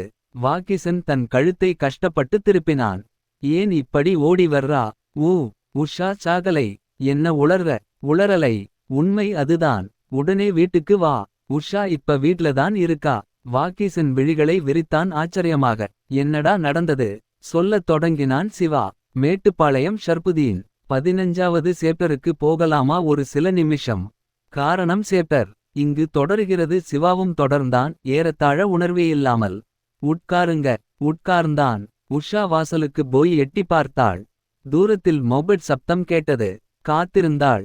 லதா வந்து இறங்கினாள் மொபெட்டில். வாங்க மிஸ் லதா. என் பேரு தெரியுமா உங்களுக்கு. பிரசன்னாவோட செக்ரட்டரியை தெரியாதவங்க உண்டா. பாஸ் இந்த வாக்கியம் உங்களுக்கு. மிஸ்டர் சிவாவை சந்தேகப்பட்டு கொலை முயற்சியில ஈடுபட்டிருப்பரோன்னு நீங்க வந்திருக்கீங்க. அவர் எனக்கு பயந்து ஆவினு ஓடி வந்திருக்கார். 2 பேருக்கும் நடந்த உண்மைகளை நான் சொல்லணும். சிவா இப்போது சற்று அசைந்தான். இவள் ஆவியல்ல என்ற பீதி சற்று விலக. நிமிர்ந்து உட்கார்ந்தான். உட்காருங்க லதா.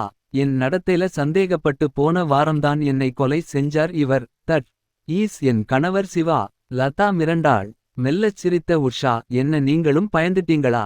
முழுக்கச் சொன்னா புரியும் உங்களுக்கு என கூறி சொல்லத் தொடங்கினாள். கதவு தட்டப்படும் சப்தம் கேட்க கிரைண்டரில் உளுந்து அரைத்து கொண்டிருந்த உஷா மாவு கையோடு வந்து கதவை திறந்தாள். வாசலில் கணேஷ். ஹேய் கணேஷ். என்ன இந்த நேரத்துல. உள்ள வா. சௌக்கியமா இருக்கியாக்கா. இருக்கேண்டா. அம்மாவும் சாருவும் எப்படி இருக்காங்க. வழக்கம் போல. உட்காரு கணேஷ். காபி போடட்டுமா. பரிவோடு அவனுக்கு பக்கத்தில் வந்து உட்கார்ந்தாள். வேண்டாம்கா. உன்னை பார்க்காம இருக்க முடியலை. அதான். உனக்கிருக்கிற பாசத்துல 10ல ஒரு பங்கு கூட அம்மாவுக்கும் சாருவுக்கும் இல்லைடா. போகட்டும். இன்டர்வியூ போயிட்டு வர்றியா. கையில் பணம் இருக்கா. அத்தான் நல்லாயிருக்காரா. சாயங்காலம் வரைக்கும் இருந்து பார்த்துட்டு போறியா. இல்லைக்கா. உன் கல்யாணத்தை யாரும் ஏத்துக்கலை. ஒரே ஊர்ல இருந்தும் வரலை. இப்ப எந்த முகத்தை வச்சுட்டு அத்தானை பாக்கறது. அவர் போட்டோ இருந்தா குடுக்கா. அதையாவது பாக்கறேன். போட்டோ பார்த்தான். அவள் டியன் செய்துதர சந்தோஷமாகச் சாப்பிட்டான். நேரம் போவது தெரியாமல் வெகு நேரம் அவளோடு பேசிக் கொண்டிருந்தான். காசெட் போட்டு நாடகம் கேட்கும் சமயம். கதவு தட்டப்பட்டது. உங்கத்தான் தான் பார்த்துட்டு போறியா. இல்லைக்கா. நான் அவரை பார்க்க முகமில்லை. போயிரன். கதவை பின்பக்கமாக திறந்து கொண்டு சரே லென அவன் வெளியேற. கதவை திறந்தாள் உஷா. அப்படியானால் அன்று வந்தது உன் தம்பியா. முகம் வியர்க்க சிவா கேட்டான். ஆமாம். வாசல்ல அவனோட செருப்புதான். நான் முகம் கழவி ட்ரெஸ் கூட செஞ்சுக்கலை. அதனாலதான் கலைஞ்சு போயிருந்தேன். சரி ஆஷ் ட்ரேல சிகரெட் துண்டுகள். கணேஷ் பிடிச்சதுதான். அவனுக்கு அந்த பழக்கம் உண்டு. நான் தான் அவனை சுதந்திரமா இருக்கச் சொன்னேன். நீங்க கேட்ட வசனம் காசெட்ல பதிவான நாடகம். போட்டு காண்பித்தாள். இஸ். விடுங்க ஆனந்த். வலிக்குது. இப்பா. மொரட்டுத்தனம்தான். இதையெல்லாம் வெச்சு ஒரு முடிவுக்கு வந்துட்ட இவர் என்னை ஆவேசமா அறைஞ்சார். நான் மயங்கி விழுந்தேன். நல்ல ஆழமான மயக்கம். அதை மரணம்னு நினைச்ச இவர் மிரண்டு போக அப்போது வாக்கீசன் வீட்டுக்கு வந்திருக்கார். 2 பேருமா நான் செத்தாச்சுன்னு முடிவு செஞ்சு என்னை பக்கத்து அறையில போட்டு வச்சுட்டு எப்படி பாடியை டிஸ்போஸ் பண்ணலாம்னு யோசிக்க போக. அதுக்கப்புறம் தான் உங்களுக்கு தெரியுமே. நடுவுல கலவரம் உண்டாகி உடம்பு மாறி. எல்லா கதையையும் லதாவுக்குச் சொன்னார்கள். அந்த 4 பேர் என்னை சுமந்துட்டு போற நேரத்துலதான் எனக்கு மயக்கம் தெளிஞ்சுது. சுத்தமா தெளிவு வர நான் எழுந்து உட்கார்ந்தப்ப நள்ளிரவு. நான் பாடையில போயிட்டு இருக்கேன். திடீர்னு நான் கூச்சல் போட்டதும் அந்த 4 பேரும் அப்படியே மிரண்டு போய் பாடையை கீழே போட்டுட்டு ஓட்டம் எடுக்க. எதையும் சட்டுன்னு புரிஞ்சிக்க முடியாத நான் தலைதெறிக்க ஓட ஆரம்பிச்சேன். வீட்டு வாசல்ல வந்து நின்னதும் பூட்டு தொங்க. அந்த நிமிஷம் யோசிக்கத் தொடங்கினேன். என் தாலில எப்பவுமே ஒரு மாற்றுச் சாவி உண்டு. அதை எடுத்து பூட்டை திறந்து உள்ளே போய் பின்கட்டு கதவை திறந்துட்டு மறுபடி முன்பக்கம் வந்து வீட்டை பூட்டினேன். பின் வழியால போய் சோபால படுத்துட்டேன். சரி இதெல்லாம் ஏன். லதா கேட்டாள். என்னை அடிச்சது இவர். தூக்கிட்டு போறது யாரோ 4 பேர். விவரம் தெரிஞ்சுக்கத்தான் இந்த நாடகம். ஆனா துரதிருஷ்டம் மாறின உடல் என் தங்கையோடதுன்னு தெரிஞ்சப்ப ஷாக் ஆயிட்டேன். இப்ப பழி சுமக்கறது என் தம்பி. என் குடும்பமே சிதறி சின்னா பின்னாமாயிடுச்சு. விசும்பி உஷா அழத் தொடங்க. இப்ப நான் நிம்மதியா இருக்கேன் வாக்கி. ஆனா உன் மனைவியால இருக்க முடியாது இனிமே. ஏன். ஜெயில்ல இருக்கற கணேஷ் செத்தாச்சு. வீட்ல இருக்கற உன்னோட மாமியார் கடத்தப்பட்டிருக்கா. தெரியுமா செய்தி? ஸ்தம்பித்தான் சிவா. 22. பாஸ் நிறைய விஷயம் தெளிவா இருக்கு இப்ப. சொல்லு. என்னெல்லாம்? சத்தியமூர்த்தி தான் ஓட்டல்ல வச்சு சாருமதியை ரேப் பண்ணியிருக்கார். அதனால அந்த பெண் செத்துட்டா. பீர்பால் தந்த வாக்கு மூலம் இதுதானே. சரி. அப்புறம் நேச்சுரல் டெத்தா அதை கிரியேட் பண்ண பாடை கட்டி எடுத்துட்டு வந்திருக்காங்க. நடுவுல உஷா குழப்பம். அதுவும் இப்ப தெளிவாயாச்சு. சரி. லாக்கப்ல வச்சு கணேஷ் கொலை செய்யப்பட்டது ஏன்? சொல்லு. சத்தியமூர்த்தியை அடையாளம் காட்டற ஒரே சாட்சி அவன்தான். சரி. பரசுராம் ரகுநாத் கொலைகள் வரவே இல்லையே இங்க. அது வேற ட்ராக்கா இருக்கலாம் பாஸ். சத்தியமூர்த்திக்கு வெச்ச குறியா இருக்கலாம் இல்லையா? இங்கதான் பிக்சர் தெளிவாகலை. கணேஷ் அம்மா கடத்தப்பட்டிருக்கா ஏன்? தெரியலை. அந்தம்மா கொண்டு போன தயிர் சாதத்துல சயனைட் பொடி கலந்திருக்கான் பீர்பால். அதனாலதான் ஜெயில் வரைக்கும் அவன் வந்திருக்கான். அவனை அந்தம்மா நாளைக்கு அடையாளம் சொல்லக்கூடும். அதனால சத்தியமூர்த்தியோட ஆட்கள் அந்த ஜானகியம்மாவை கடத்திட்டாங்க. சரி. நம்ம ஸ்டெப் என்ன பாஸ்? முதல்ல ராமை பாக்கறம். அப்புறம் மத்ததெல்லாம். காலிங் பெல் கதறகதவை திறந்தாள் லதா. வாசலில் ராம். ஆயுசு 100 சார். வேணாம்மா. இருக்கட்டும் ராம். சிஸ்டர் மாதிரி நல்ல ஜோடி கிடைச்சா 150 வருஷம் கூட வாழலாம். இது மாதிரி மூட்டை பூச்சிங்க இருந்தா 30 வருஷமே அவஸ்தை. லதா முறைக்க. என்ன ராம் ப்ரொலிடிங்? புரியலை. இதுக்கு என்ன அர்த்தம்? பீர்பால் தந்த வாக்குமூலம் தெளிவா இருக்கு. ஜெயில்ல கணேஷ் செத்தாச்சு. அவங்கம்மா கடத்தப்பட்டிருக்கா. எல்லாத்தையும் ஒன்னா சேர்த்து சத்தியமூர்த்தியை கவர் பண்ண முடியாதா? முடியாது பிரசன்னா. அவனுக்கிருக்கிற வாய்ஸ் கொஞ்ச நஞ்சமல்ல. பேச வேண்டிய இடத்துல பேசி பொடியா ஆக்கிடுவான். பின்ன எதுக்கு ராம் போலீஸும் சட்டமும்? சாரி பிரசன்னா. சொல்லவே வெக்கமா இருக்கு. கேவலமான அரசியல்வாதிகளுக்கு ஜால்ரா அடிக்கவே போலீஸுக்கும் சட்டத்துக்கும் நேரம் போதலை. அரசாங்க தரப்பு கேஸ்னு போலீஸ் கொண்டு வர்றா. அபத்தத்துக்கு நீதிபதி கூட தலை வணங்கறது அதைவிட அவமானம். காக்கிச் சட்டை போட்டுக்கவே வரவர வெக்கமா இருக்கு. இதே நிலை நீடிச்சா ஒரு நாள் ராஜினாமா செஞ்சுட்டு உங்க கூட வந்துறப் போறேன் நான். ஒரு டிடெக்டிவ் ஏஜென்சி தொடங்கி சமூகத்துக்கு சேவை செய்யலாம் உருப்படியா. அவசரப்படாதீங்க ராம். இந்த கேஸ்ல குற்றவாளி சத்தியமூர்த்தின்னு தெளிவா தெரிஞ்சு போச்சு நமக்கெல்லாம். ஆனா சத்தியமூர்த்தி இருக்கும்போதே 2 கொலைகள் தெளிவா நடந்திருக்கு. அது யாருன்னு தெரியணும். கடத்தப்பட்ட ஜானகியம்மா எங்கேன்னு கண்டுபிடிக்கணும். சட்டம் இப்ப அவனை தண்டிக்காம போகலாம். பதவி போயிட்டா அவனுக்கும் சொறி நாய்க்கும் பெரிய வித்தியாசம் இல்லை. இப்ப என்ன செய்யப் போறம் பிரசன்னா? சத்தியமூர்த்திக்கு எச்சரிக்கை கொடி ஏத்தப் போறம். புரியலை. எழுதிக்க லதா இந்த டிராஃப்டை. லதா பென்சிலை எடுத்து கொண்டாள். முதல் பலி டாக்டர் பரசுராம். இரண்டாவது பலி நடிகர் ரகுநாத். அடுத்தது நீ. இன்னும் 48 மணி நேரங்களில் உனக்கு மரணம். தமிழில் சுருக்கெழுத்தில் அதை குறித்துக்கொண்ட லதா டைப் பண்ணிரட்டுமா பாஸ் என கேட்டாள். ஆமாம். இன்னிக்கு அனுப்பினா நாளைக்கு சத்தியமூர்த்திக்கு கையில கிடைக்கும். அப்புறம் ரியாக்ஷன் பார்க்கணும். நோக்கம் புரியலை பிரசன்னா எனக்கு. நாளைக்கு மத்தியானம் லெட்டர் கிடைக்கும். சாயங்காலம் 7 மணிக்கு சீரணி அரங்கத்துல இலங்கை பிரச்சனை குறித்து சத்தியமூர்த்தி கலந்துக்கப் போற சர்வகட்சி கூட்டம். எச்சரிக்கை கொடியை மத்தியானம் ஏத்திட்ட பின்னால மனுஷன் என்ன ஸ்டெப் எடுக்கறான்னு பார்க்கணும். சரி மாடஸ் ஆபரண்டி. நிஜமாவே எவனொருவன் அந்த 2 பேரையும் கொலை செஞ்சானோ அவனை வெளிச்சத்துக்கு கொண்டு வர இந்த அட்டெம்ப்ட் உதவும். லதா டைப் பண்ணத் தொடங்கினாள். பிரசன்னா ரிசீவரை உயர்த்தி டயல் செய்யத் தொடங்க. ராம் புறப்பட்டார். 23. கட்டிலில் உட்கார்ந்திருந்த ஜானகியம்மா தலையை உயர்த்தினாள். அவன் உள்ளே நுழைந்தான். என்னை எதுக்காக இங்கே அடைச்சு வச்சிருக்க? இன்னும் ஒரு வேலை வெளில எனக்கு பாக்கியிருக்கு. அதையும் முடிச்சிட்டா உங்களை வெளில விட்டுருவேன். சாப்பிடறீங்களா? அவசியமில்லை. பட்டினியா இருக்க வேண்டாம். என்னை உங்க பிள்ளையா நினைச்சுக்கலாம். உங்களை கஷ்டப்படுத்த இங்கே கொண்டு வரலை நான். காப்பாத்திட்டு வந்திருக்கேன். வேற எதுவும் என்னை கேட்க வேண்டாம். அவனது வார்த்தைகளில் கனிவு இருந்தது.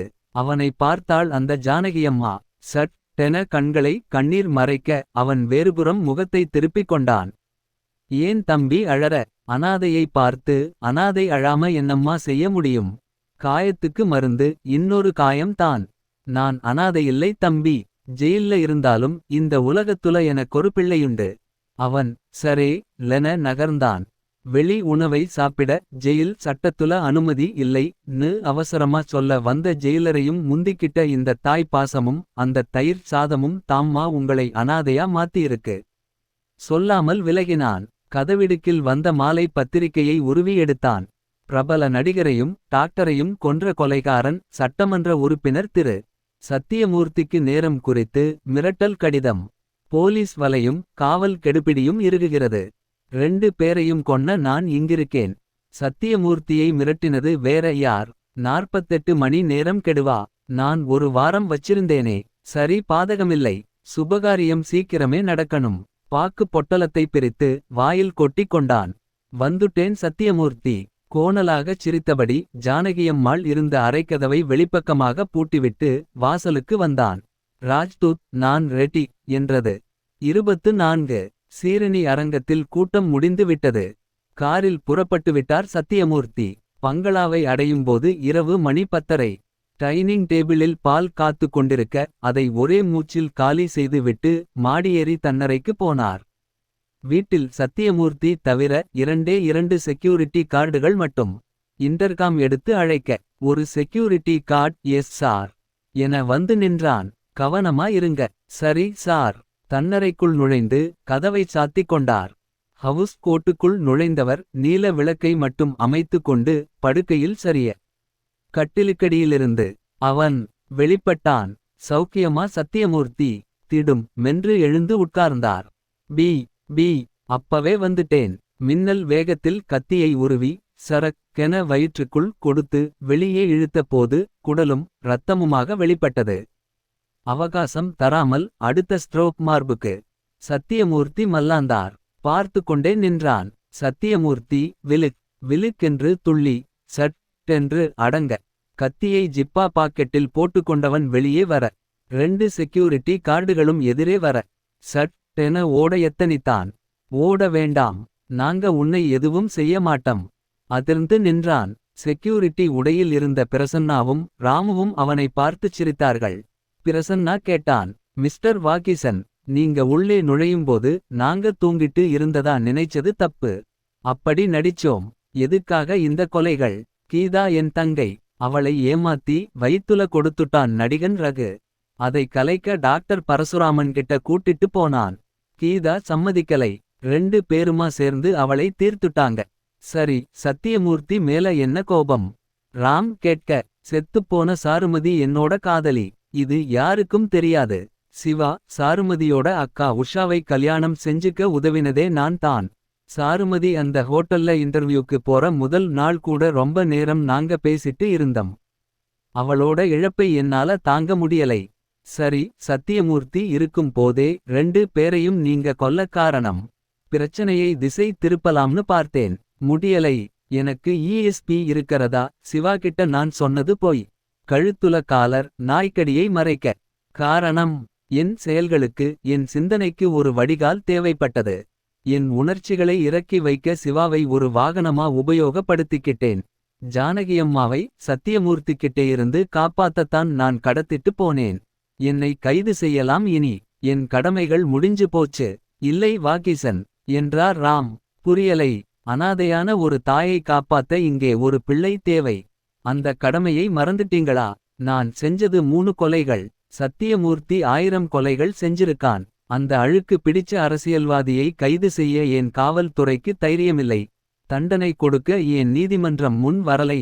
அப்படியிருக்க உங்களை மட்டும் தண்டிக்க சட்டத்துக்கு என்ன யோக்கியதை? சார். எஸ். சட்டத்தால தண்டிக்க முடியாத ஒரு அயோக்கியனை நீங்க தண்டிச்சிட்டீங்க. இப்ப நீங்க குற்றவாளி இல்லை. நீதிபதி, நீங்க போகலாம். ராமின் ஆவேசத்தை பார்த்து ஒரு நிமிடம் மிரண்டு போனான் பிரசன்னா. காக்கி சட்டைக்குள் குடியிருக்கும் நிஜமான அந்த நீதி தேவதையை ஒருவித பரவசத்துடன் பார்த்து கொண்டு நின்றான் பிரசன்னா. முற்றும்.